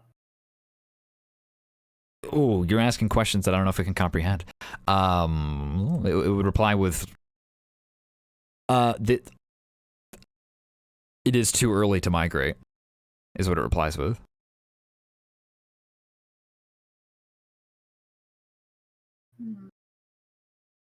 Let me converse with my teammates. Our home caves have moved, is what she says. You have a good few Umber, minutes, so you can converse with teammates and come back. Umber Crab's not just going anywhere. turns to Valerie and Azreen and goes, the matriarch is saying that Hellfire Cove has moved or gone away, walked away. Somehow their migration period is being disturbed by the fact that their natural homes are gone somehow. Something's happened to Hellfire Cove. Moved? How can... That's the words that she chose. I'm not sure if the translation's all there, but maybe something got destroyed or something has taken it over, or maybe something shifted in the tectonic plates. I'm not really quite sure. She hasn't... This is gonna sound really strange, but was their home island on the back of something else? Like another organism? I don't know if she'd know that, but Umber just turns to the matriarch and just goes, where is Hellfire Cove now? How, it doesn't have any concept of like north, south, or coordinates or anything like that. It would just say... But it can point, right? Open ocean. Well, it would also say... what have you said so far? You will fix old caves, question mark. It's our duty. Home cave's gone. We will find home caves, or we will create new ones and find a new one for you. We will take you to caves. Alive? It turns into debates with its fellow crabs. Yes.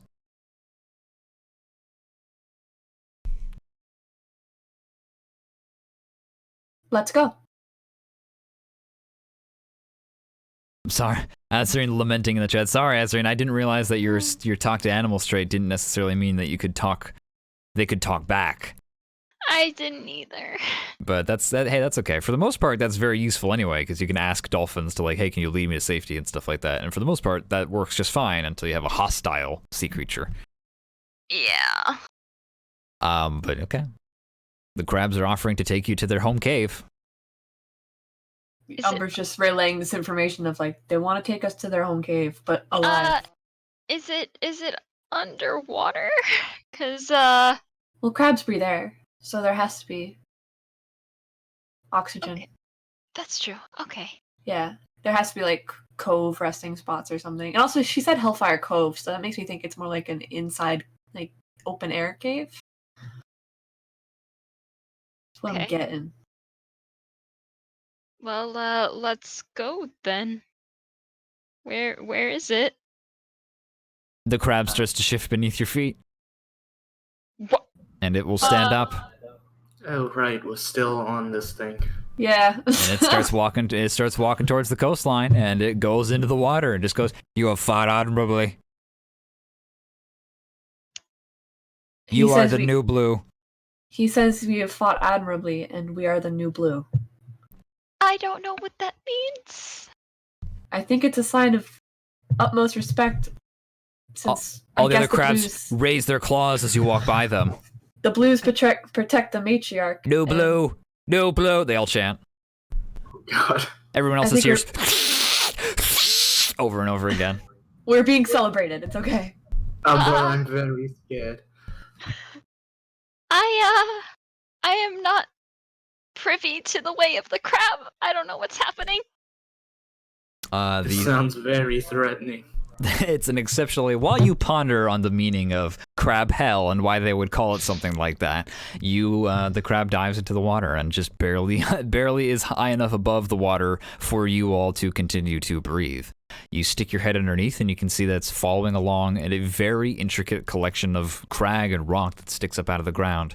So this very large crab, a tremendous crab in fact, is able to just barely keep your heads above water. The rest of you kind of just hold on for dear life. Umber can't breathe underwater. She can talk to crabs. She can't breathe underwater. Azrin can breathe underwater. She's free to swim along if she wants to. Yeah, I'll just swim along. But the crab is following this very narrow line of just sharp rock that kind of juts up out of the ground, kind of like a very, very angry sandbar. Well, as long as we're in air, that's fine. You get to a point where you can no longer see the coastline. You've been traveling for like 25 minutes. It stops. It climbs up a small rock that kind of sticks a little bit more up higher, so it's able to get its face up out of the ground, and Umber and Nazarene might be able to recognize that your spell's worn off at this point, definitely. But you've already kind of made this connection. You're just hoping that doesn't say anything in response. But it looks up at the air, and you can see its pins just kind of moving, and maybe you guys more familiar with sea creatures can tell it's kind of like it's tasting the air, like it's smelling. And then it sticks its head back down underneath, and it actually turns about 35 degrees to the right, and then starts going that way. Okay. Azarine, do you know where we're going by any chance? She can roll survival, nature, or history. Survival, nature, or history. I'll roll survival. 15. You do know where this crab is going. It seems to just be going towards open water. There's nothing out this way. There's not anything out this way. It's just open water. You've been through this area before yourself, maybe. I mean, it's off the coast of Winthrow. There's nothing. There's some islands to the far west of here, but like that's months of travel away potentially. Like there's nothing out this way.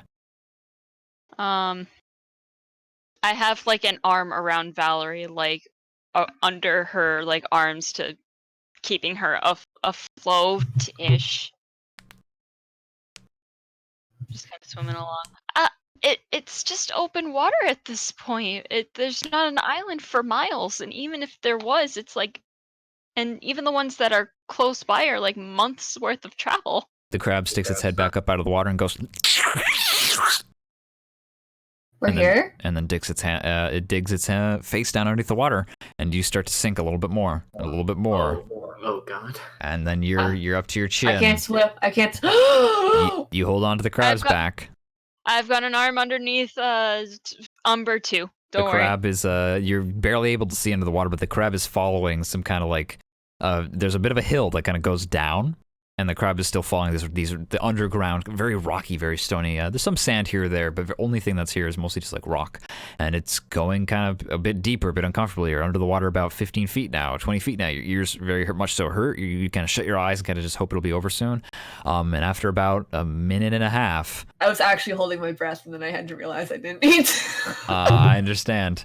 I'd be intrigued to see. I'm so in it.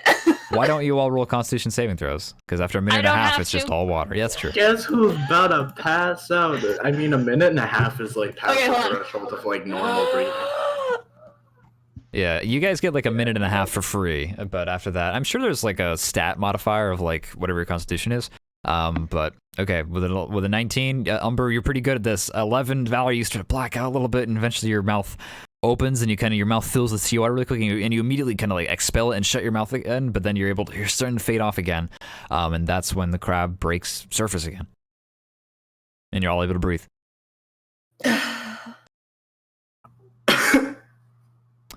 I'm like helping Valerie not die. In front of you is an island. Are we underwater? No. He just swam. It's just a dip. It's just a dip in the water. Well, crabs don't swim. They crawl. Yeah, they do. So okay, well, This shouldn't be here. it's a big lush island is what's in front of you. is this where Hellfire Cove is, Mr. Blue? Your spells run out. Oh. Umber just looks at guess Azarine. Is this the correct place? Click once for yes, twice for no. How smart is this crab? 1 second. Dude, he was hella smart. Are you He was kidding pretty me? smart before. He bequeathed. It raises up its claws and. us. Can you remind me what the Morse code was? Click once for yes, twice for no. It clicks once for yes. Okay. I think these crabs are probably able to count to the double digits. Yeah, Punctrops has it right. They have diplomacy. They have a government. They have government. Yeah, I mean, they count. They're They know how many smart blues crab. there are. They can count to however many blues there usually are in a horde. And a pack of Skittles. In a pack of Skittles. Just leave it to 1 and 2. Yeah, it clicks once. All right, this is the right place. Umber nods and gets off the crab. It's water. You can't swim. But the crab's standing. Oh, that's true. You got me there. Yeah. But, well, hold on. No, the crab is like 15 feet tall, though. You said the crab was 5 feet tall. The little ones. That's the little one compared to a blue. Is a small. Okay, well, how tall does the water go on the blue? It's just barely able to stick its head up. So it's like it's 15 feet deep. Okay, I staying hook- on the crab. I hook an arm. I hook Nope. Umber's arm around my shoulders, and I do the same thing for Valerie. Thank Wait, you Valerie, for- can you swim? Oh, I can swim, but I'm just a little lazy. Okay. She could swim the whole time. Oh, Valerie, can you swim? Yeah. Azreen just Delana. looks at Valerie. I appreciate the honesty. And then drops you. No, she wouldn't do that. I guess and we I need to guess- go deeper. Oh, there's just I a guess big swim towards island in the front of you. Yeah. So I guess she says, "Okay, hold on tight," and she starts swimming towards the island. For some reason, the crab was not going to the island, so it makes me think we're going to find something really interesting here. Or really deadly. That's what I meant. The crab. Really interesting. The crab. it's- You depart crab and you swim towards the island. You have about like maybe 80 feet to cover. And it's That's just fine. you I feel have the. It's I have a movement of 30 swimming speed. hold on. Can someone roll a d6 for me? Mhm. Who's going to be responsible? Who wants to roll the d6? I'll roll the d6. I roll poorly when it matters, so don't have me roll. 3. That's fine. Oh God. You guys are kind of out That's in neutral. open-ish ocean, and the waves are a little bit higher. Like there's a roll to the waves that brings you up like 10 feet and then down 10 feet again. But there's no like storm or anything. The weather's pretty okay. It's pretty fair weather, clear. It's actually quite sunny. There's only a few clouds in the sky here or there. Otherwise, relatively open, deep blue. You approach the side of the shore, and every now and then you keep like digging your feet down, trying to find like where the sand is, and you never find it. You approach all the way to the side of this large, all in front of you is mostly just like sheer cliff, in fact, as you approach this island. There's no beach, quote unquote. On the side, you just see kind of up above you, like trees and roots that kind of stick out and fall down the side in long tendrils and vines. But you are just kind of up against your shoulder. You place your hand on it, and it's just like this nice cold rock and some earthy kind of vines that stick out the side. But there's no water beneath you. So there's no sand beneath your feet. Something tells me this is on the back of something. Or it's just, I mean, if it moves, it would make sense, right? A horrifying observation. What would That's fine. It's like Avatar: The Last Airbender. it be? Something way too big. To have its own ecosystem. I mean, we're talking Raised turtle. is not this big. I mean, they could get bigger. I don't know. We don't know how old Bessie is. It's a She dog. could- Maybe we made a mistake. That just registered. Maybe we made a mistake coming up. Maybe we should go down and see if there's a face underwater. How about instead, you guys get on this island? I'll go down because I'm the only one who can breathe. Oh, thank God. I didn't Go want to right suggest ahead. it, but yeah. It makes the most amount of sense. It's okay. Whew.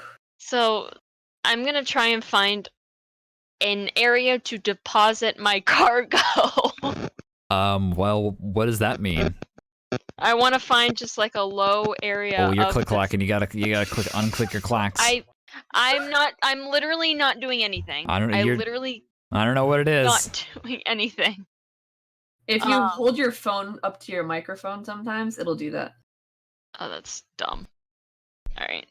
I'm going to find just like an area where I can put the two of them like on like rock or like I mean, on the island itself. tell or you is what, it roll just, like- survival. all right. You swim around as much as you can, but I mean, you towing two bodies is hard. It's difficult. All you can find is just sheer rock face. I mean, there's some vines that stick out. Maybe they can start climbing. Can you guys start climbing? Yeah. I'm relatively good at that, yeah. All right. Okay. They're gonna roll acrobatics, and that'll hopefully alleviate the situation. Acrobatic. I'm not good at this. Well, we're in it together. Yeah, you kind of hold on the best that you can. I mean, there's not really much danger here. I think that Valerie does slip a few times, but she ends up just falling back into the water, and that's not much of an issue. So she kind of just tries again and does her best. However, as you kind of pat yourself down, you kind of start to wonder, like, did I button all my pockets? And then you gotta kind of just push it out of your mind as you continue going up the side of the vines, climbing as much as you can. You take it slow, one step at a time. You don't want to fall or don't want to have any kind of missteps and hurt yourself. Water can still hurt if you start to fall from these higher heights. Like right now, you're about 15 feet up, 20 feet up, 25 feet up, 30 feet up. Like you got a ways to go. It's like a 60-foot drop maybe up to the top. But you're able to climb there. And Valerie, when you get to the top, you find that you are 10 gold pieces lighter. Please mark down 10 gold pieces. What? I dropped some things in my purse. Or did you get pickpocketed? You got underwater pickpocketed now. Holy shit! The bastard. The Did I water, see? the water see kobold. The crabs! Yeah, I mean, Azreen is starting to like go away from this area, but she would see just a few coins just dropped out of her pocket. I mean, these things you're doing a lot of adventuring, climbing and clambering. Not everything's secure, and some stuff falls out. Just a few 10 gold pieces, just like plop plop plop plop into the surface of the water.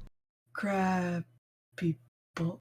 Crab. I just I guess I'm gonna go as far down as I can. Okay, I warn you, this is relatively dark, murky water, and so you just I'm fine. you take a non-existent deep breath because you don't have to, and you just go down into the water. The tail being the last thing that your friends ever saw of you. Oh, Bye. roll a new character now. What are you doing exactly? You just go straight down? I'm following the wall of the cliff down. It starts to curve inwards after diving down about 80 feet. I'm gonna keep going. Okay.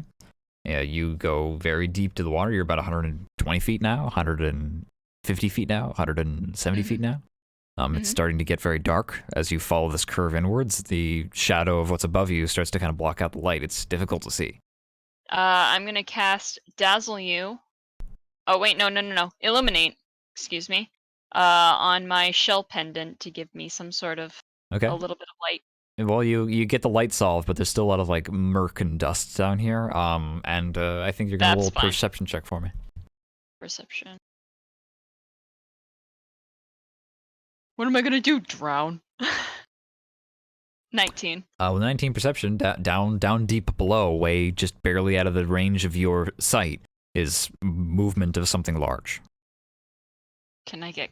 That the gold I dropped? That gold's gone, man. Sunk right to the bottom. Is it like? Huge. Does it? Oh God. It makes this sound as it swims. You hear this in your head, whoa, as you see it. This is definitely a thing that is. Just something moves. Who knows what it is? Could be a giant. Could be something. I mean, it's like whale sized. Whatever. Just you just saw the movement. I'm slowly going back, and no, I'm going towards it. I want to get a closer look. This party has no self-preservation skills in any way, shape, or form. Nope. Roll a dexterity check. Oh boy. Just like a dexterity saving throw, or just like. Nope, just a raw dexterity. Well, 19. all right, yeah, that's fine. I love rolling well when it doesn't matter. 19. You the closer you get, it doesn't. You don't see it again, and you kind of look around. You're like, am I where it just was? Like you swam down, you're like looking around, and then there's just this big move, like there's just a force that overcomes you, and you just get sent spinning, like all of a sudden the water all around you just started to just shift like a wave, and you try to maintain your bearings as best as you can, and you just feel some kind of gigantic force moving past you, and then it's gone for a bit. Did I see what the force was, or was it like invisible? It was just a big mass of flesh. Was it like scaly? Yeah, or it was like scaly. You saw Oh big my green. God. Everything Oh my is God, green underwater. Is So this the thing? I think this is exactly what I thought it was, and I think it's a giant turtle. roll another dexterity check. Oh great, dexterity. 18. Okay.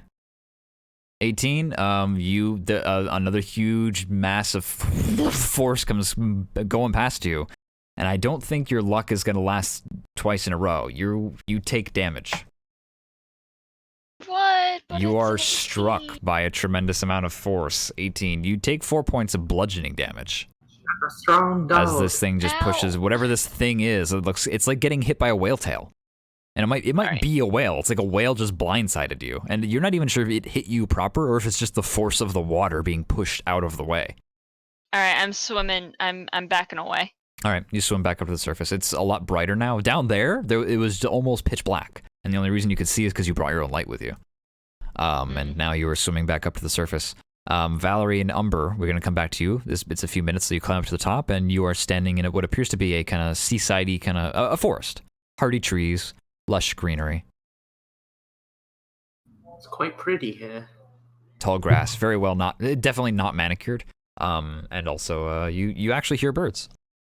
Yeah, I've never been somewhere tropical, so this is pretty cool. Well, should we get exploring? I suppose so. Why don't you both roll? Well, I mean, describe to me how you're exploring, because it'll depend on what your skill check is going to be. Maybe there won't be a skill check at all, because maybe you'll describe something, and I'll be like, well, that description means that you get this. You said there are birds? Yep. You hear some. You hear some cawing. Sounds like seabirds, Are gulls. we in an underground cave? What's going on? No, you're No, out in this open sunshine. You're on an island, dude. Like an island. You're on a but perfectly normal island in the middle of the ocean. That's moving. Did we just teleport to another dimension after going underwater? I don't know. Yeah, no, it felt that way to me too. But no, I guess the crabs went underwater and then came back up in hell. Let's just go find I think- birds. The water got logically the water got too deep for it to keep us above water, and so it had to go underwater to reach the bottom to keep walking. Right, but it didn't walk for like an hour. We should have seen the island it was going towards before it went underwater. I mean, one of you blacked out. Yo, we 100% just die fantasy. Oh, okay. Well, I'm gonna go look for the birds. Umber says. Roll a survival check, Umber. Well, wait a moment. You're forest, right? It's your chosen terrain? Yep. You find the birds. You find several songbirds that are in the trees, just kind of like making their nests and doing normal bird things. But then also, as you kind of broach through the trees a little bit more, you'll see like areas where there's lots of more open rock, and you actually see like dozens upon hundreds of like seagulls and other gulls that have made their nests here. Wow, that's And a lot of birds. They're having a great time. Hundreds. Oh, it's a lot of birds. You know, birds in a colony. That wouldn't be enough to annoy the crab people, though.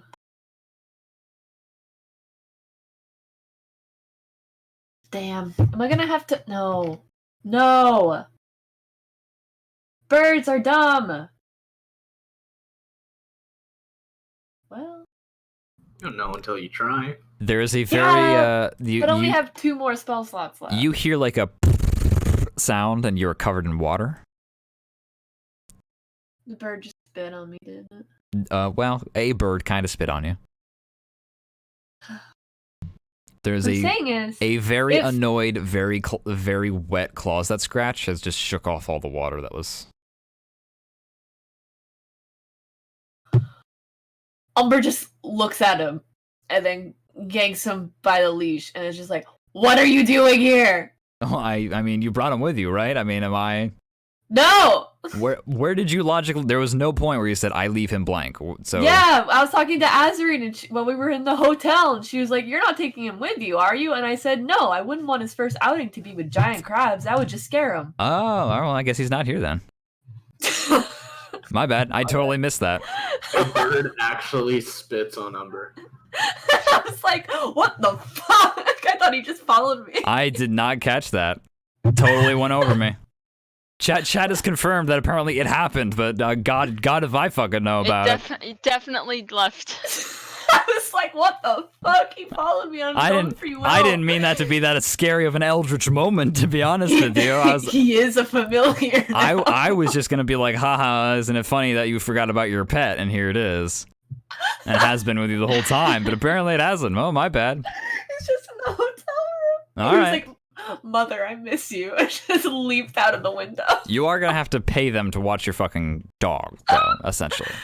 Yeah, that'd be fun. All right. Every strange creature that can't be explained in this is now a dog. Doug, this is my cat. Remember? Cat carrier. You're your weird cat, yeah. And Bessie was a dog.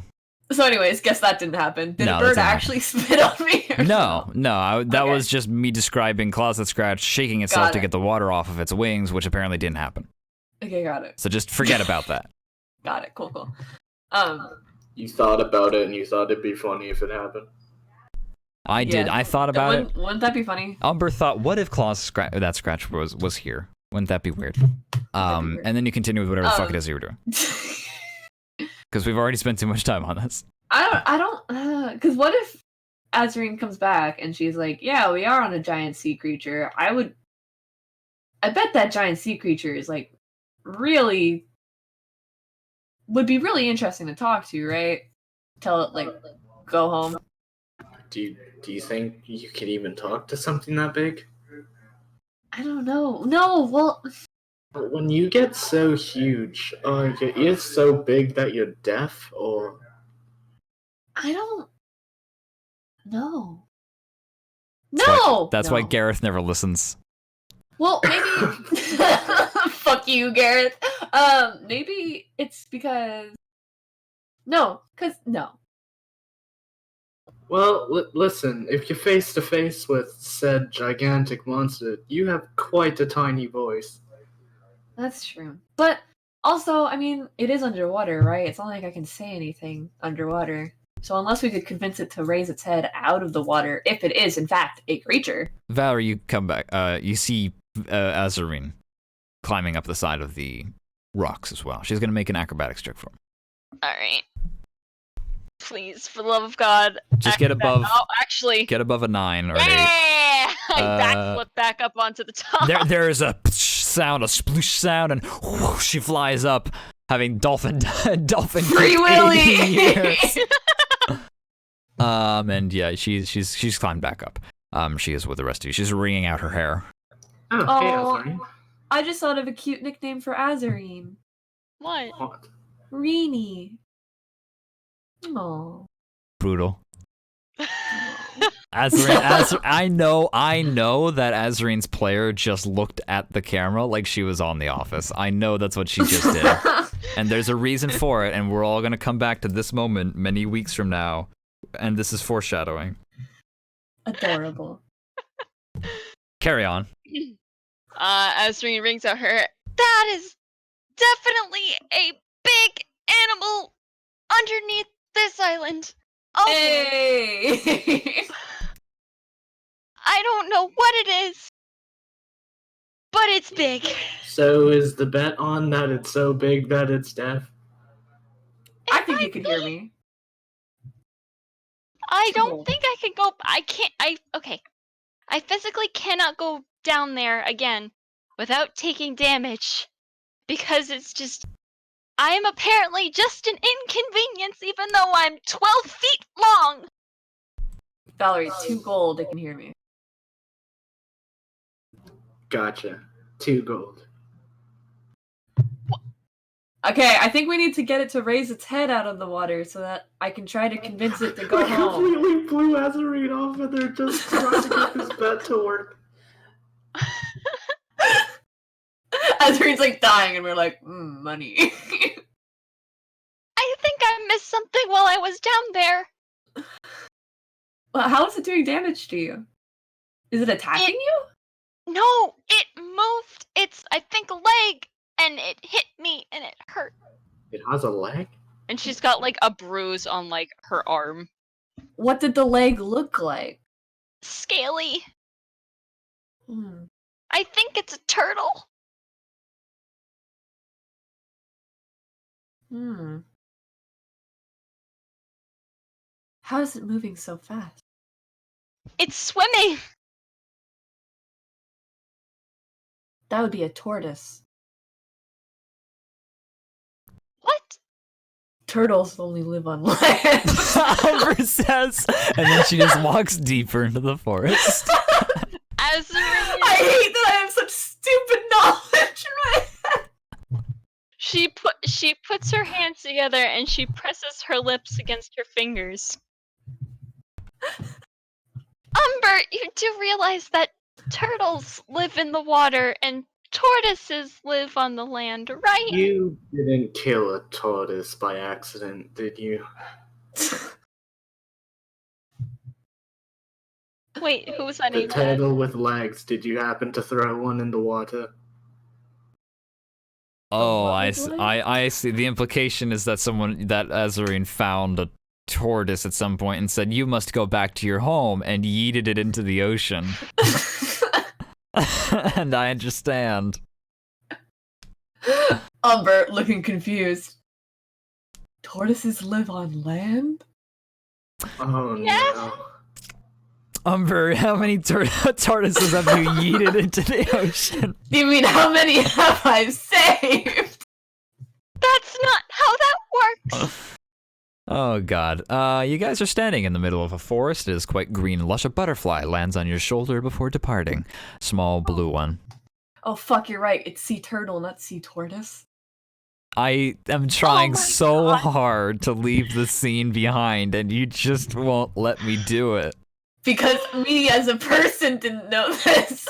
A tortoise lives on land, but I'll admit that there is confusion because there's like box turtles, which like water, but they mostly live on land. They're amphibious. I'm semi-certain you've actually murdered a tortoise. No, we've. Have I as a person murdered a tortoise? You've never murdered a tortoise. I promise you have never killed a tortoise. I don't think there's a single tort or tortoise on this island that you and me live on that is not cool with water. Okay. Don't worry. Holy shit. I'm pretty sure even all tortoises, like, they enjoy water, and I'm fairly certain almost all of them can swim. It's just if you yeet one into the ocean, it's going to die. But you've never done that, I assume. No. So I think don't worry, you're fine. Wow. So I'm thinking, I don't know how to talk to this thing, or at least like get it to like move back. I certainly can't talk to it underwater. That's just not even I can't do that. How are we going to get it to, well, get above water?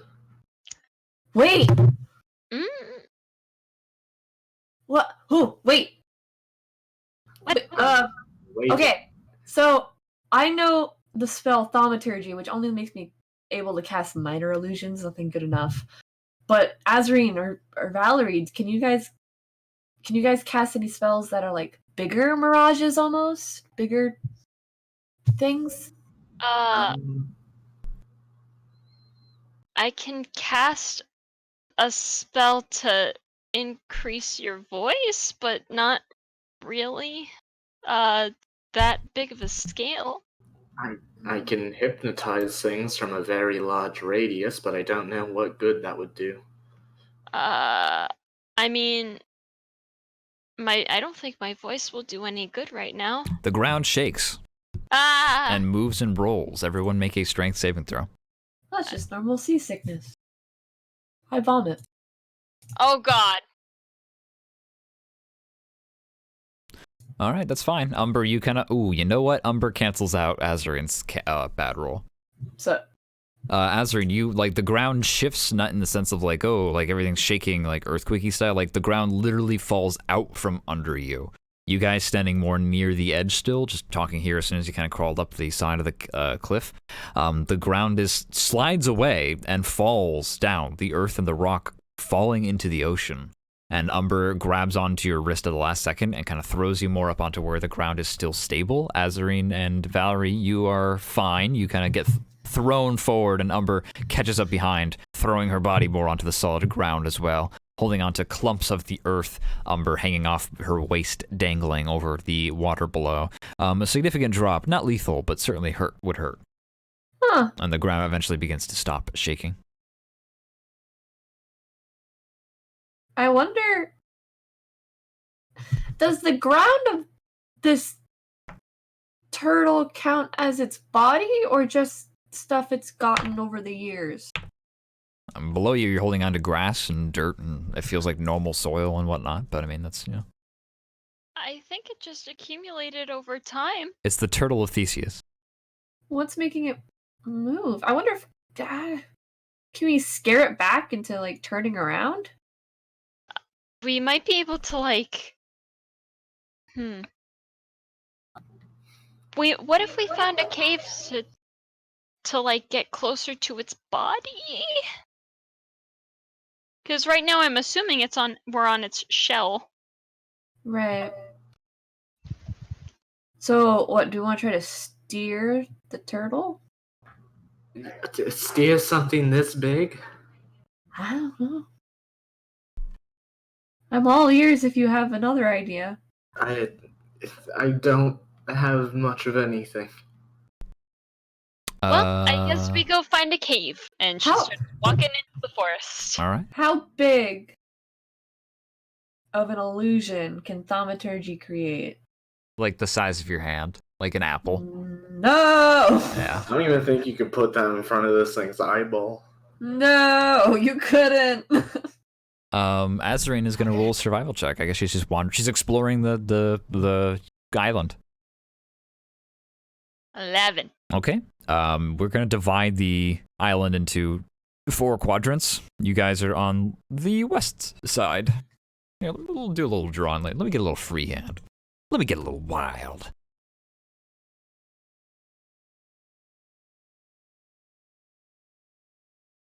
There you go. The biggest island. The biggest island in the world. Crab out here. No. Yeah, there we go. like- Azarine, you step, where do you want to go? North, south, west, east? I guess I could tell which way the legs were moving, right? Well, if these were legs and they were, or flippers or what have you, pushing and pulling, kicking through the water, would you be able to tell whether or not the leg was coming up from the backstroke or pushing water with a standard stroke? Why don't you roll a nature check for me? Nature. Because there's a variety of ways you can try and tell these things. 14. It was a little bit confusing under the water, but with a combination of like guesswork, you think that like you're operating like this, Right. like forward is down. So I guess I'm going this way towards what I'm assuming is going to be the head. Okay. You head down south. Where are your friends going? Friends following too, or are they gonna split up? I'll just follow. Yeah, I was Seems just like gonna that's the best follow. Sure. You follow through. We got nothing. Why don't y'all roll some investigation checks at the same time? Investigation. 11. Oh, Call God. me Doctor Who. I don't know who the fuck I am. You get a little confused, Valerie. It's a beautiful landscape. There's lush greenery. There's hanging vines. It's like untouched, unspoiled land. It's like New Zealand as of a few centuries ago. Valerie will approach a tree, and when she'll knock on it with her fingertips just to kind of feel the bark. And when she does that, actually a bunch of butterflies come out, and they all land across her shoulders and her arms, and she's just like distracted by the beauty. And I see. I have no idea what I just did. Azarine, you head south, and eventually you see like it's just trees and lush greenery. There's flowers that kind of have blossomed as well, and eventually you get to a point where you can see through the trees up ahead to what appears to be a more open clearing that leads upwards to like a hillside leading up to a cliff, like a steep drop off that way to the south. And it's about 150 feet away. And that's what you find. But with a 20 investigation number, you trip over a rock. Oh. And when you turn around in annoyance to kick the rock or what have you, just to identify the problem, the rock is very ornately carved. What the fuck? Pick that rock up. You can't. Can't pick that rock up. Guys, I think I found something. Okay. Hang on, I'm being attacked by butterflies. No, Valerie, please. Roll initiative, Valerie. I'm going to stop it. I'm going to roll 45 initiative rolls for each individual butterfly that is currently on your body. No, but you approach this small carved stone. It's like a cone sticking up out of the ground, a faintly curved cone. I think this might be something of interest. There are various runes around the outside of it, along neat rows, very clearly worn away by time. Do I recognize it? What languages do you speak? Primordial and common. Yes, you can read them. They're primordial. Woo! I'm reading. What does Okay. it say? What's it say? She sees, she reads. It's really weird. You have to like read it in a certain order because it's not necessarily from top left to bottom right. So you start to read and you just hear, "Here lies where the fall," and then just is buried beneath ground. Here lies where the fall. Maybe we need I'm to... gonna start digging. Okay, roll athletics. Okay. You basically just have your hands. Do your friends help you? Alright. Yeah. Please. Alright, so I get advantage? They can all also roll independently if they want to. Yeah. I'll roll. Valerie! There we go. Don't worry about it. I got your back. I'm really worried. Oh my Man, god. these butterflies are really irritating. It turns out Valerie's discovering she's allergic to butterflies. Oh my god. You dig with basically your hands and whatever tools you have. You know, get a knife out, get a dagger out. That's really the best that you can do. Nobody thought to bring a shovel. Maybe next time that'll become a part of your adventuring kit, quote unquote. Wait. What?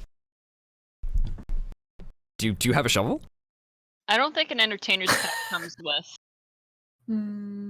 Well, you're a ranger, and you started with like an explorer's kit. It very well might say like you have a shovel or a trawl or some kind of tool, a pickaxe. That's a common thing as well. Pickaxes actually are common in packs that players start with. No. Okay. 'Cause I took a different. You know what I took? It's different.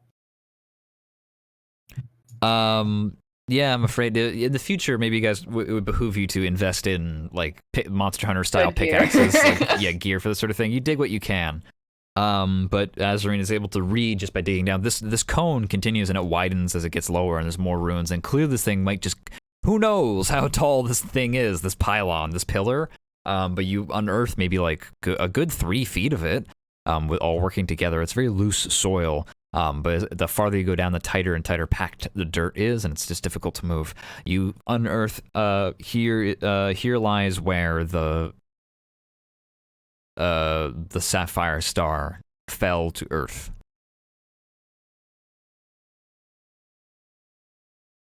Does that make sense to you?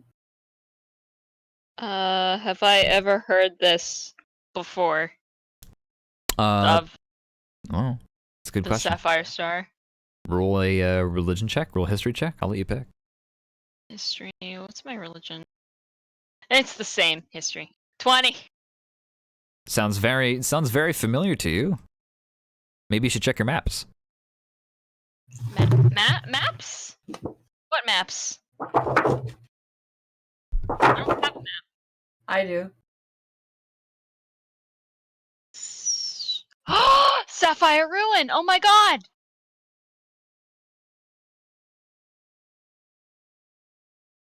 The Sapphire Star has to do with Ruin.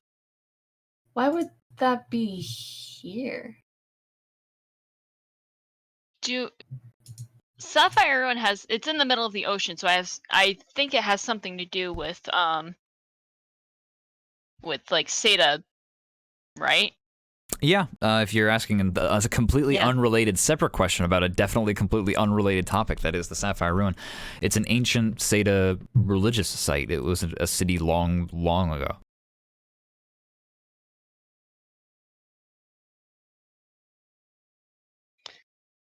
And I think the Sapphire Ruin, something about the Sapphire Star in that religion, right?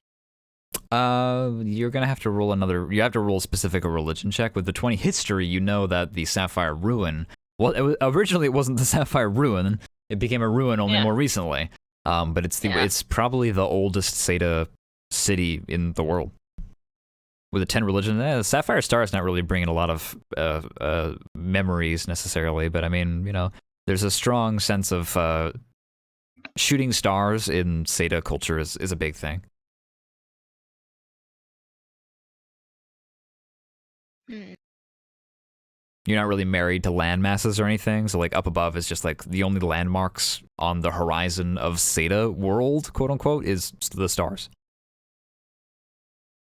And my dad never told me anything about like a Sapphire Star at all. I don't think he would have, not by virtue of it being necessarily a secret. It's just you're not a cleric, you're not a priestess of your own religion, and you never really had much of a experience with it. You're not a religious character.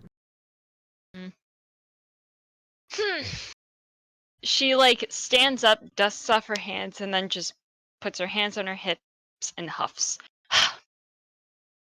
The only sapphire thing that I know are the Sapphire Ruins, and that was a religious thing. Is that on the back of a turtle? No, it's like a city in the middle of the ocean. So why is it down here?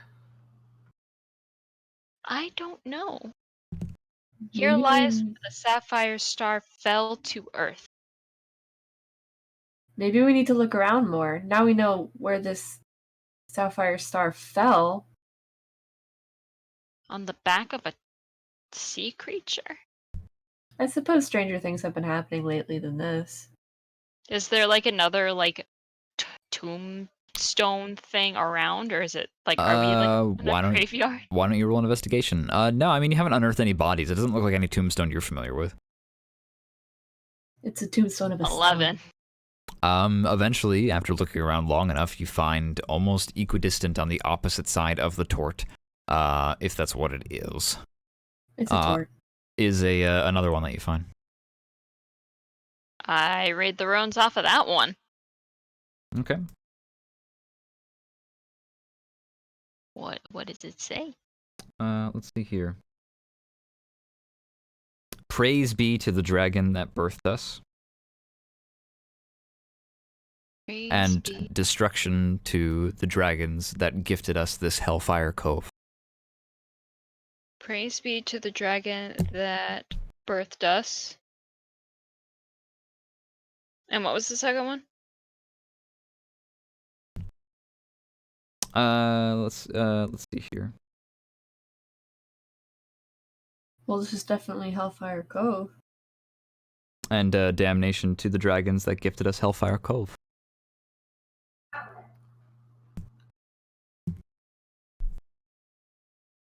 If this is supposed to be part of, like, the Sada's religion, did they put these here?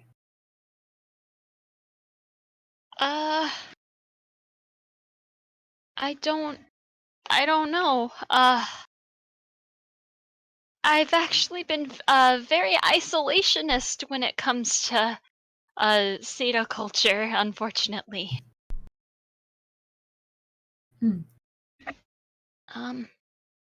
But I guess. I didn't know Seda felt so interlinked with dragons. Neither did I. Well, like, seahorses are dragons, aren't they? I mean, not really. The only dragon that I know is the one that exploded from the mountain. Yeah, he's been everywhere lately. Yeah, and I mean, we were coming upon the sea wyvern thing, but they can't be too. Technically, that dragon gave birth to the end.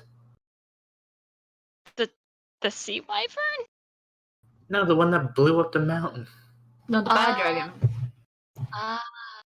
But this couldn't be that recent, could it? Unless that dragon's come here before in the past. We don't know how old it is. I have no idea. I just read it from the book that I still have it.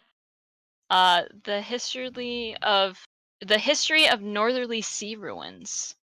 Azarine sits down and cracks open a book. Well, this is the north, and this is a ruin. Right? Do I see anything in this book about Hellfire Cove? Why don't you roll a investigation check to delve deep into the knowledge that you brought with you via this book? Wow. Oof.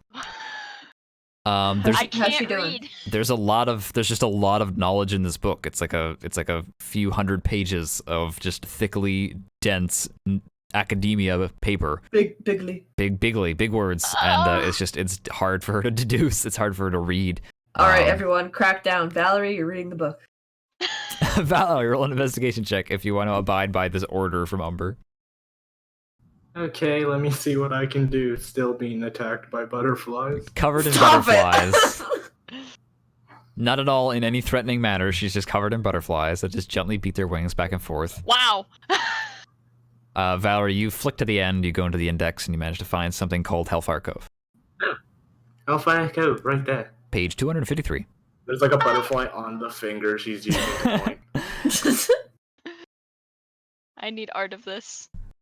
I like this new Valerie. She's just become the butterfly queen. I like Butterfly Valerie. Butterfly Valerie. You Butterfly flip to Queen Valerie. You flip to page 259. And in there is a picture. Couldn't have gone 10 more, really. This section is 10 pages long, so you start one and you end in the other. Nice. Hellfire Cove is a small. It's an old rumored place where Seda would gather for some kind of religious rituals, like hundreds upon hundreds of years ago.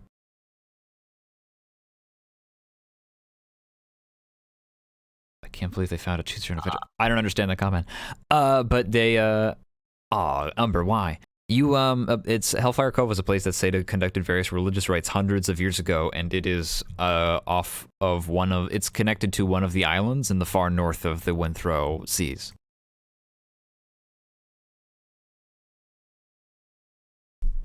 If you look at the map that says the Megale Thalassa, it's like on the L.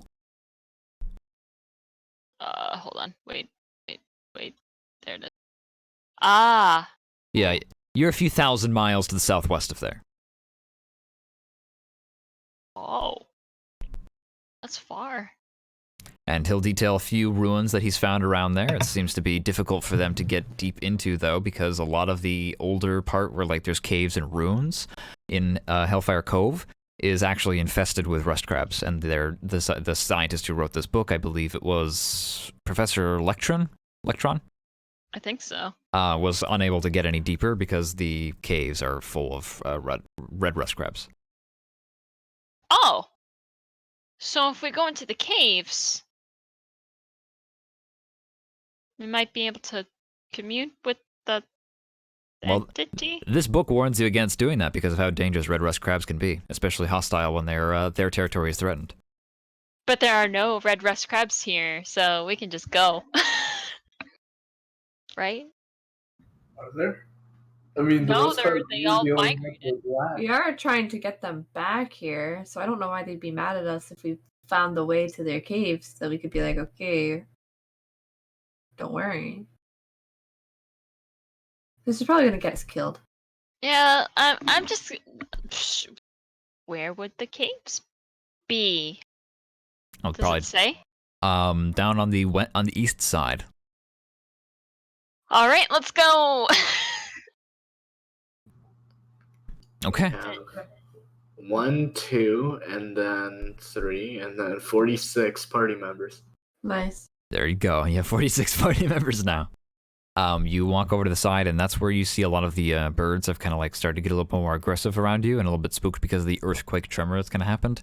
And you eventually will see, as you guys walk around the outer edge, you'll look towards the north, and you'll see that side, that northeasterly side is it's just a ragged rock. It's a ragged, jagged rock ending cliffside. There's no trees that grow here or anything at all. It's just devastated, broken rock. And actually, if you look further off into the distance, I think one of you y'all motherfuckers has like a 15 passive perception modifier. I need proof. I need proof, Valerie. I'm gonna look into your character sheet. Do it. Damn! I don't think that messed anything up. With a 15 perception, you'll see that a lot of the trees are actually burned over there. And you can smell singed wood. That's weird. I smell burnt wood, and I see burnt wood. So we should investigate? I guess so. Okay. Yeah. You walk over, and eventually you're leaving the wood, the delicious jungle forest, and it's just all cinders. Destroyed wood and trees, burned leaves, the ground is ash beneath your feet. I guess you guys are going to roll a perception check for me. What is there to investigate? Nothing. What is there to perceive? Maybe a lot. Perception. You dig with your feet through some of the stone and gravel that's survived. A lot of it's You get swarmed with butterflies again. The butterflies have taken to drinking your tears, Valerie. They're just all over your eyelids at this point. But with a 18 and a 15, you kind of dig through the ash and the coals, and you actually can see that some of the wood, some of the trees are still actually burning, and they actually are faintly glowing with a purple fire. That's not normal, is it? Nope. And the ground around here is it's torn asunder. Like a section of this island must have like fallen off into the ocean or something. Like it looks like some horrifyingly jagged break happened here in the land. Or something that was dormant moved. I'm still on this. Did I'm still that on dragon this. from the mountain spit purple fire? Did it? I never saw it spit fire at all. I was asking DM. What up? That's a good question. I think that's something that only the players would. I mean, either they remember or they don't. Unfortunately, it's your fellow players who are the only ones who can really give you that information. We saw There was- an explosion. There was like fire, comets, lightning, pillar of light, circle of spinning light, black wings, dragon. I'll let Umber and I'll let you guys roll like a history check to see if you've been paying attention to like Whoa, other sources of boy. Long boys here. History. 19. 19, huh? All right. With a 19, you'd actually remember probably reading in the newspapers about a flash of purple that happened off on the horizon one of those days, probably like a month ago at this point. That must have been what that was! Valerie actually was there. You remember Oh. with a 19 perception because Valerie told you about it. She also remembers. So.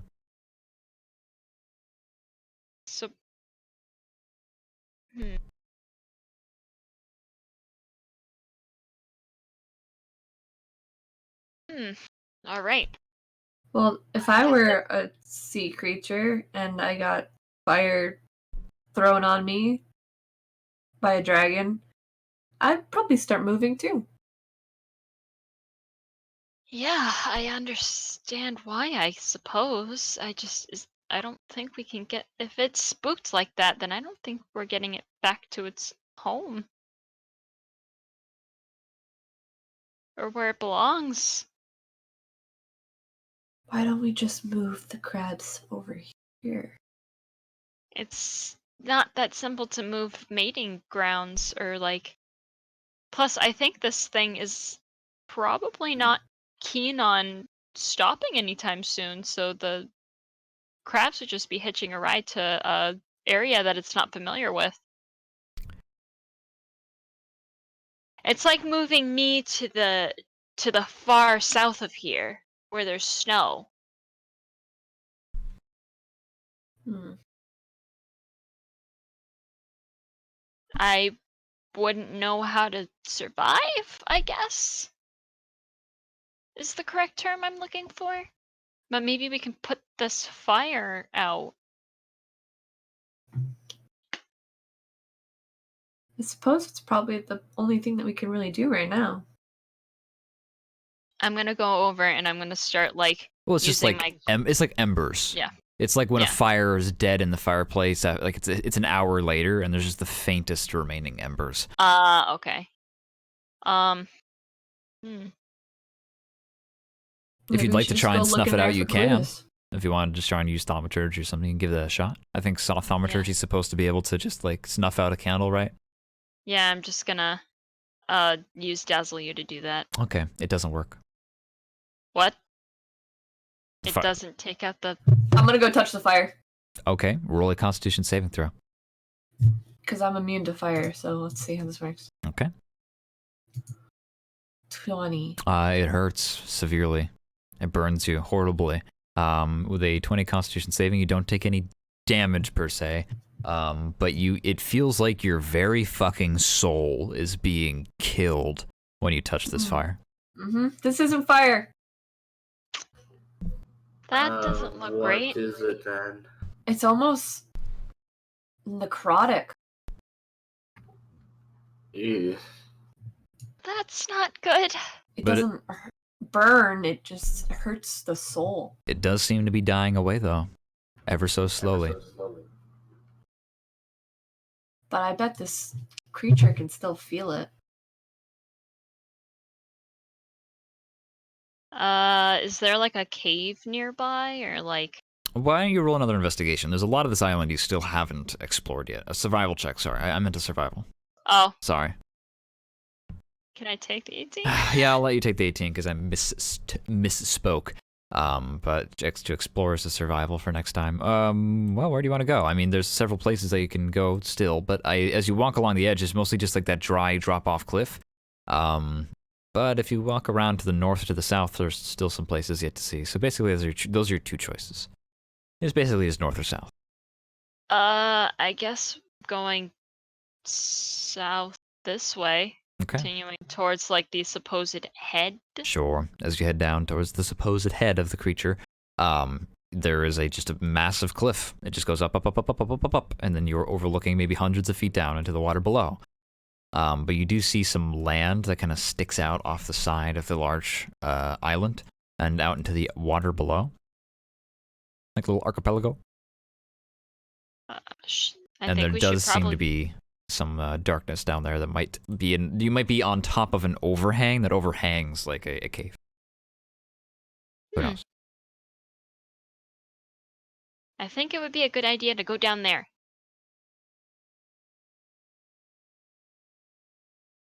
Well, all right. Let's go. Does anyone have a rope? Yeah, How long's your rope? Oh, 50 feet. That's pretty good. That can get you down to where the stonework starts to become less sheer and more like like steps that you can kind of like crawl along very loosely, but not necessarily without danger. But you guys are, I'm not going to make you roll. The 50 feet of rope is more than enough to tie off on one of the trees up above, and you descend down. The three of you climb and clamber to where the edge of the rope is, and there's a little bit of a fall onto a, like there's like an 8-foot drop maybe to like the flat stone below. But you do manage to kind of head down there until you are closer to the water. You see waves gently licking at the stonework down here, and there is in fact a large, massive black cave in front of you. The water moving in and out of like the throat of some massive creature. No, it's all stone and stuff. But it's dark in there.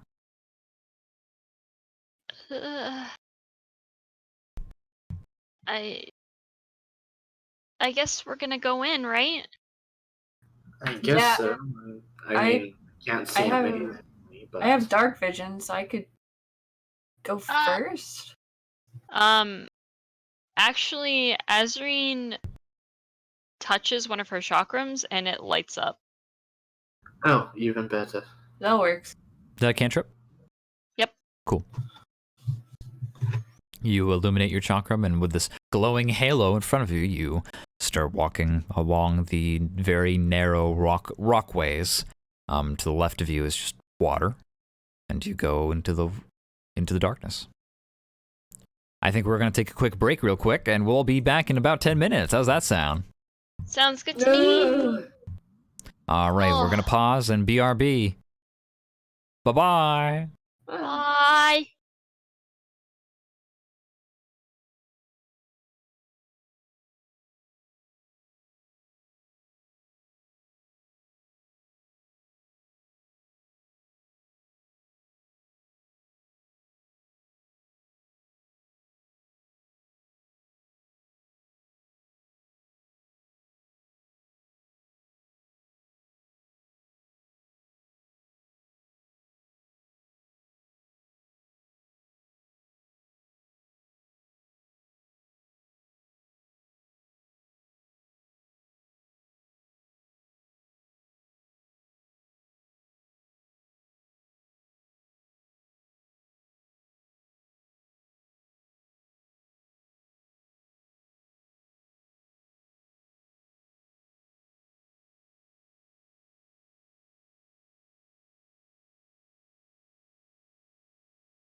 And we're back, everybody. Welcome back to the stream. When last we left our heroes, they were dungeon delving. They lit up their chakram, and they are walking into the depths of this island's caves.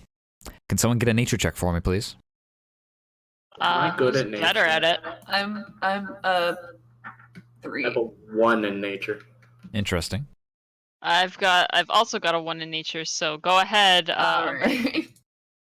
Who would have Thank thought you. the ranger would have the higher nature check? Okay. As you walk into this cave, you notice several large depressions in the walls and areas where the stone's been scraped and pitted. And you also see bones and other discolorations. Umber would recognize this as being very similar to what she saw on the beaches back with the red crabs. And also some of these animals are just like random sea creatures, like seals and I almost said walruses, but not the cold water's not cold enough for that Nice. sort of thing here.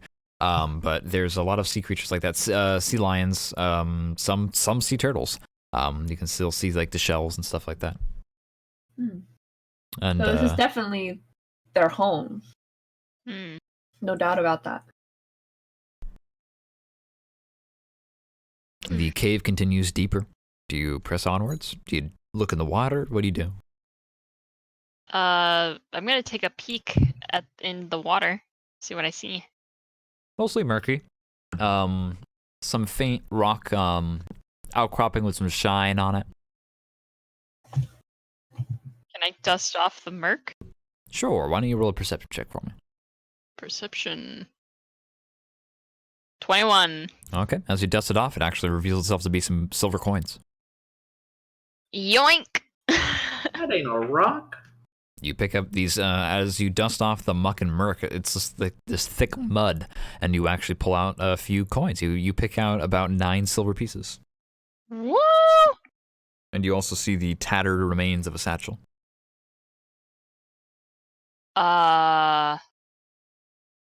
Take out the satchel? Okay, it's just a leather waterlogged satchel. I open the satchel. There's nothing inside besides some destroyed books and scrolls. Oh. I can't see, like, there's nothing on, like, any of the book covers or anything? Why don't you roll an investigation check for me? Investigation. 8. I'm gonna text you something real quick. Oh boy.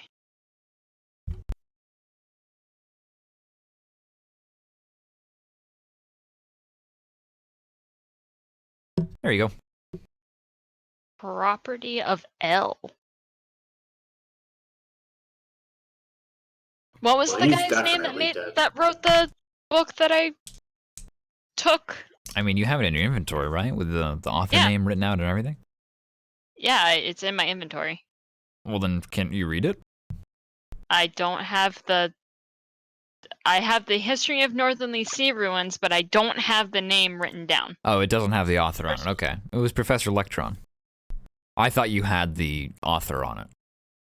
You guys gotta start writing this stuff down. I don't feel like it's necessarily fair of me to have to just give you the stuff that I feel like your character should remember. Or just, accept that they've forgotten.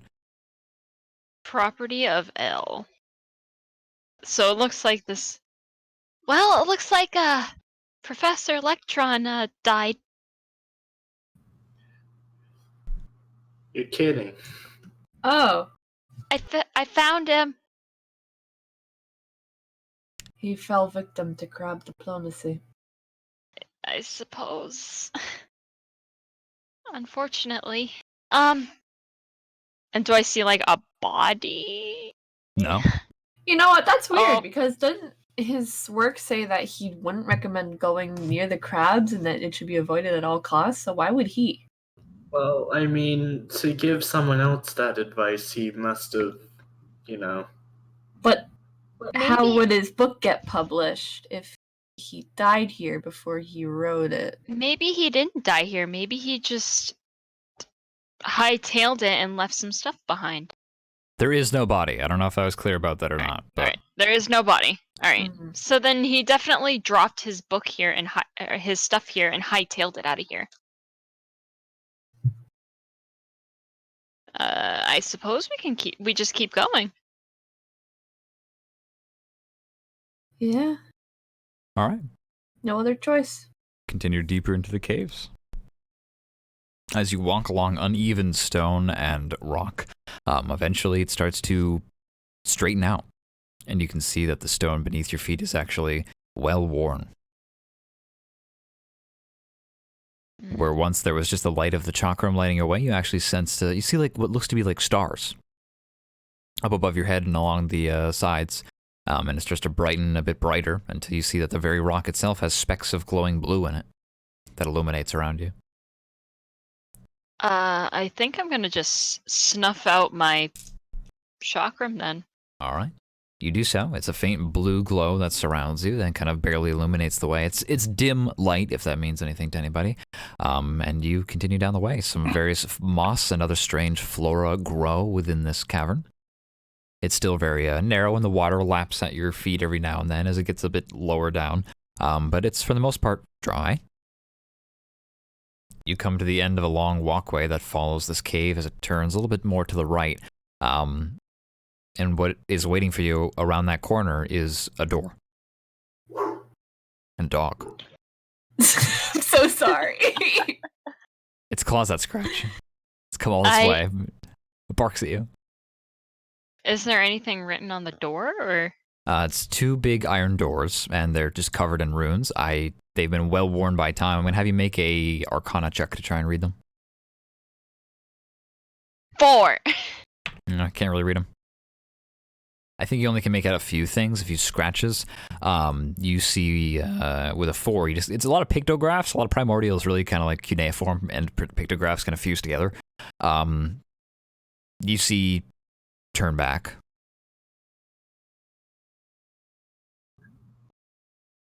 While Azarine is rolling up on here trying to read the various pictographs and stuff like that, what's Umber and Valerie doing? Helping? I guess waiting for Azarine to say whatever is on the note. I don't. It says turn back, but I want to go forward. And she goes to like open or like push or pull the doors like open. It's a heavy There's iron a door. lot of things so far that have told us to turn back. And we keep going. The door does not move. What? It's a big heavy iron door. It does not move. Azarine cannot move it by herself. Oh, just help move it. Well, let's I'll give it a shot. Yeah, let's just frickin' All right, everybody roll athletics. Move, door. Athletics. Oh, you. Oh. Well, interesting. The door creaks and groans a little ways, and you faintly hear something on the other side. Move. Oh, I want to peek inside. You guys hear that? Yep, I'm peeking inside. You barely have opened the door enough to like just look through a slit. Inside That's you just fine. see more blue in a large room. Try again. Open. Okay. You open the door, and this time it begins to push a bit harder. Everyone roll an athletics check. It's the more you try to push it open, the tighter the hinges seem to feel. Umber, can you get another athletics from me? How open is it? I don't know. How tall is the opening of this that we've now got of this door? The door is about 12 feet high. It's a few inches in thickness. The opening that you've created. Why? We got an 18 and a 19. Well, I was just wondering if I could fit my pole of collapsing in it and then open it. Oh. Can it apply force like that? Yeah. All right, roll athletics with it. One of those things that makes it better so you can roll twice. Advantage. Advantage. Yeah. Oh, you don't need it. 20. All right. Yeah, you shove that pole in and expand it, and it doesn't push super hard, but you're able to use it like a crowbar after, and begin to wedge it open the rest of the way, until the doors open. Nice. I didn't actually think we'd get that open. Well, it's just open enough for like someone to slip through. But... And you wanted to leave that behind.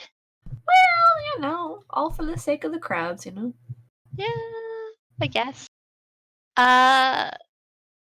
Who wants to lead the way, or should I keep leading? Please keep leading. You're the one that wanted to go this far. You're doing a Okay. really good job, so I figure, Thank you. All right, I'm gonna keep going. All right. You step into this large room. It is a large circular room, almost spherical in shape, or perhaps dome is the proper term.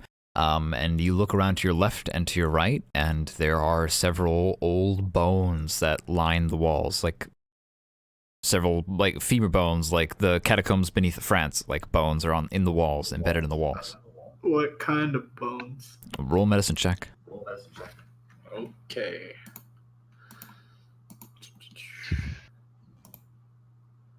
Well, certainly not a creature like you or I, Valerie. Whew. Who knows what they belong to? No idea what these bones belong to, but I can thank God that it's not belonging to any of us. Valerie would definitely know because human skulls or elf skulls aren't elongated like that. On the back of the cranium. Are they like What? somewhat human though, like Neanderthal-esque? I'll send you a picture. Let me get right back to you on that one. I'll describe as I search. But you are looking around a large room, and it seems almost like that there's been some kind of... The ground is scuffed with darkness and some kind of like burn marks singed here or there. You see breaks in the rock around you, and in the center of the room is a large, like almost bowl-like shape. Almost like the Soul Bowl from Dark Souls. yes. Yes. I want to look at the skulls. Do they remind me of any? Because I have a theory that Okay. this is a Seda burial ground.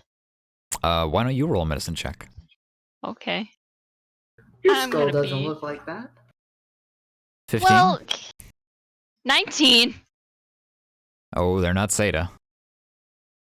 Uh, Seda skulls are pretty much normal human skulls or elf skulls, even.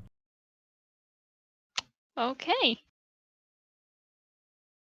I want to know what this thing looks like now. Well, I'll send you a He's picture. working on it. I'm working on it. Gotta get the right picture. Oh God. And there's like a bowl in the center. Yep, very big podium. Can I see inside it from where I'm standing? You dare approach? I'm not approaching. Just do I see what can I see from where I'm standing at the opening? You can see that it's taller than you, and you can't see into the bowl unless you were to like try and climb up into it or something. Actually, can I let Azarine stand on my shoulders? Yeah, you can try to do that. Acrobatics. If you can check the handout section, you'll get a good picture of the various skulls that line the wall. I don't want to get cursed or anything. I but hate maybe it. You can stand on my shoulders. I hate it. It's just elongated, old bony skulls, yellowed by time. I guess I'm gonna stand on Valerie's shoulders. Acrobatics. Here we go. 12. Oh, I'm good. You jump up in there, and you land kind of like, whoa, oh, I didn't expect to have you do a front flip. You land up on top of the bowl, and in the center of the bowl is a pulsing black mass with several tentacles that kind of just flick every now and again and curl gently.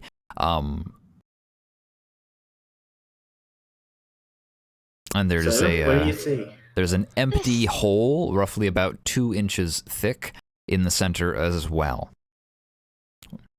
It looks like there's.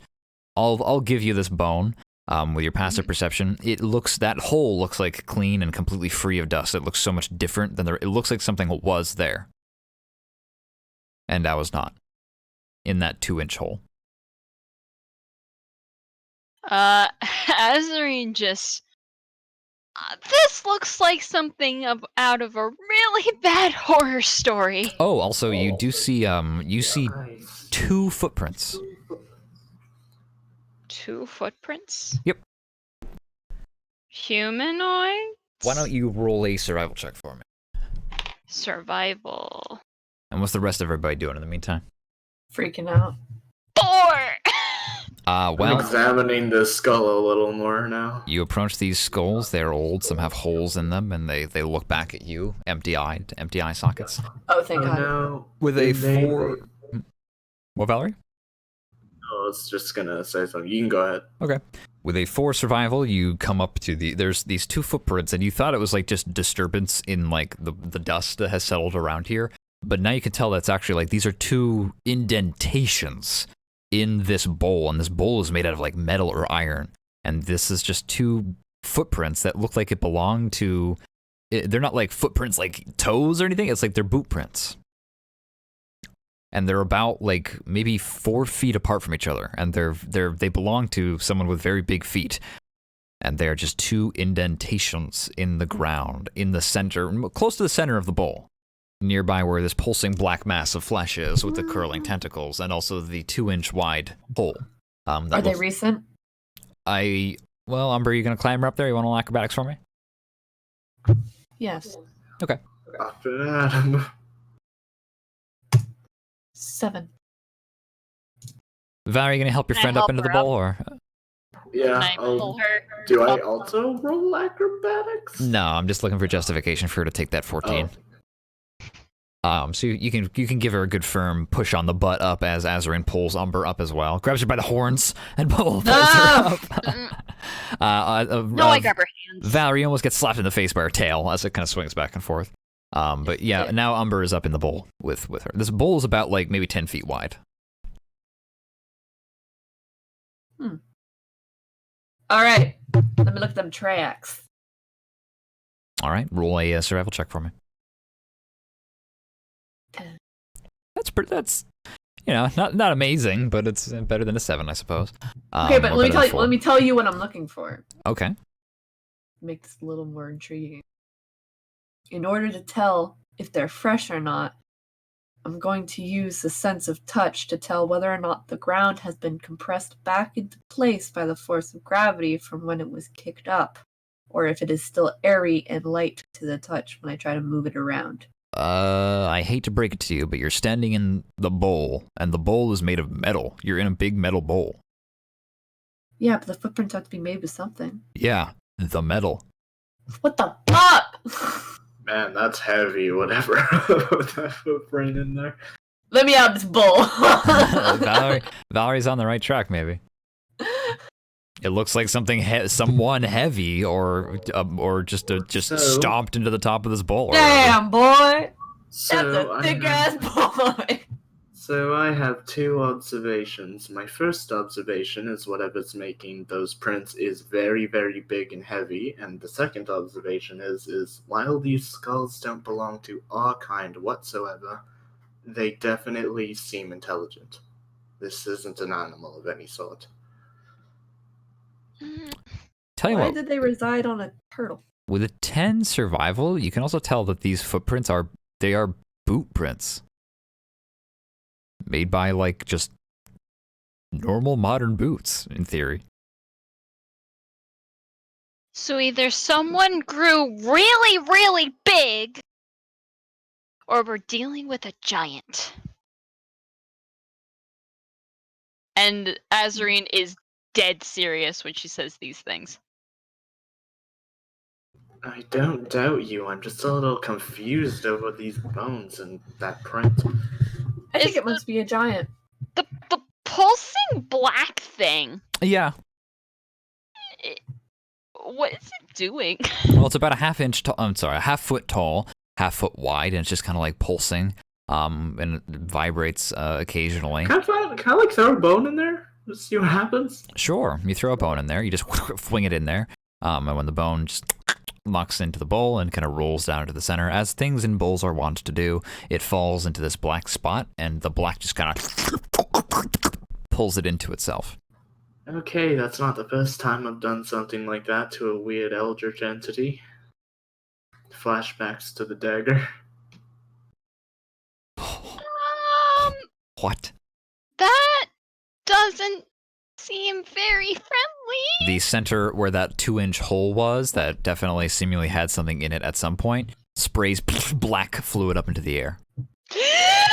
Okay. And then it splits again, and now the bowl is starting to fill up with black fluid. I think we need to get out. I think we need to get out. I made a mistake. I don't have a long stick. Wait, is it a heart? Let's just stab it. Don't! No, we don't know what it is! It's Azarine, it's black! It might... It's weird! It's completely pitch black! That's never a good sign! I mean, we don't know if it's bad. All it did was eat a bone. That's it. Pitch black ooze is never good. I mean, tar isn't bad. It hurts Right. nature. The Azarine. the bowl is filling with a viscous black fluid, and you hear a faint screaming. What Where the is it coming fuck? from? The pulsing mass of black flesh. Uh-oh. Is Can we stab it now? Oh well. No! Tell you what, Umber, there's a stat in this game that we use to determine how quick someone reacts to problems. Roll initiative. I can't find it. There it is. 6. What does Umber do? Azarine really doesn't want me to stab this. This is an out-of-character Nope. question that Umber is making to the player, Azarine. No, she doesn't want you to stab it. Okay. She's gonna take that into account. And she's gonna be like, okay, fine. And then she's gonna grab Azarine and then yeet. Just yeet out of the soul bowl. All right. Because we should not get touched by that. The pair What? of you yeet out of the soul bowl, land onto the ground, and as you look behind you, you see this black flesh growing into some kind of crazed 3-armed abomination with several eyes that open up across its black, shiny, oily surface. And actually, you see a section where one arm looks like it should be growing there, but there isn't. And instead, you just see a stump, and there's just green fire and green scarring around where that arm should be. Valerie! All I did was drop a bone. Valerie! And the room around you begins to kind of dim a little bit, and it's a really initiative. Everyone roll initiative who hasn't already. Initiative.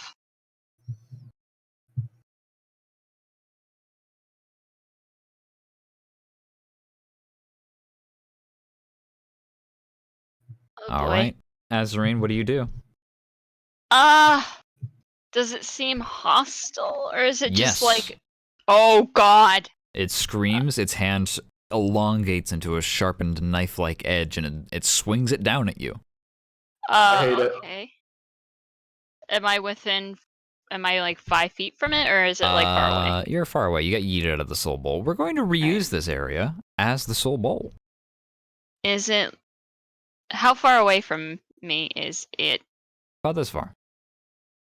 So, I can't wait to see what icon you use for it. Me too. Alright, slice and dice. Oh god. Wow. Plus that, and I'm going to use it as, I'm going to use this. So, that, because I'm assuming that nat 20 hits. Believe it or not, yeah. Plus roll 1d8. So 17 for that first hit. And I add 7 to my AC, so 9. Nope. So I have an 18 AC now. And then this one, 3. So 20 points of damage. Total. Yeah, I think that we're gonna actually pause here. I think we're gonna stop. Oh.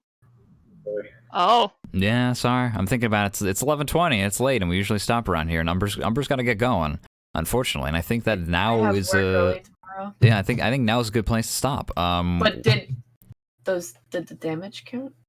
Well, yeah. I mean, just remember it for next time. Just write it down, and we'll figure it out. It's hard. I don't want to let a crit go to waste, so hold on to the crits. And we'll just remember that for next time. But I think now would be a good time to stop. I think that it's a nice cliffhanger. And we'll resume this either at the beginning of next Thursday, and we'll just do this. We'll wrap this up. If you don't all die a horrible death, it won't take too long. One way or another, and then we'll pick up with the rest of the party in post-haste order, or we'll do another extra session on like Monday or Tuesday. Either way, we'll get this done relatively quick so that people can join in pretty quickly. But either way, we're going to stop here on this cliffhanger, and we'll talk to everybody else later. All right. So, Oh my God. yeah, bye-bye, everybody. Bye-bye.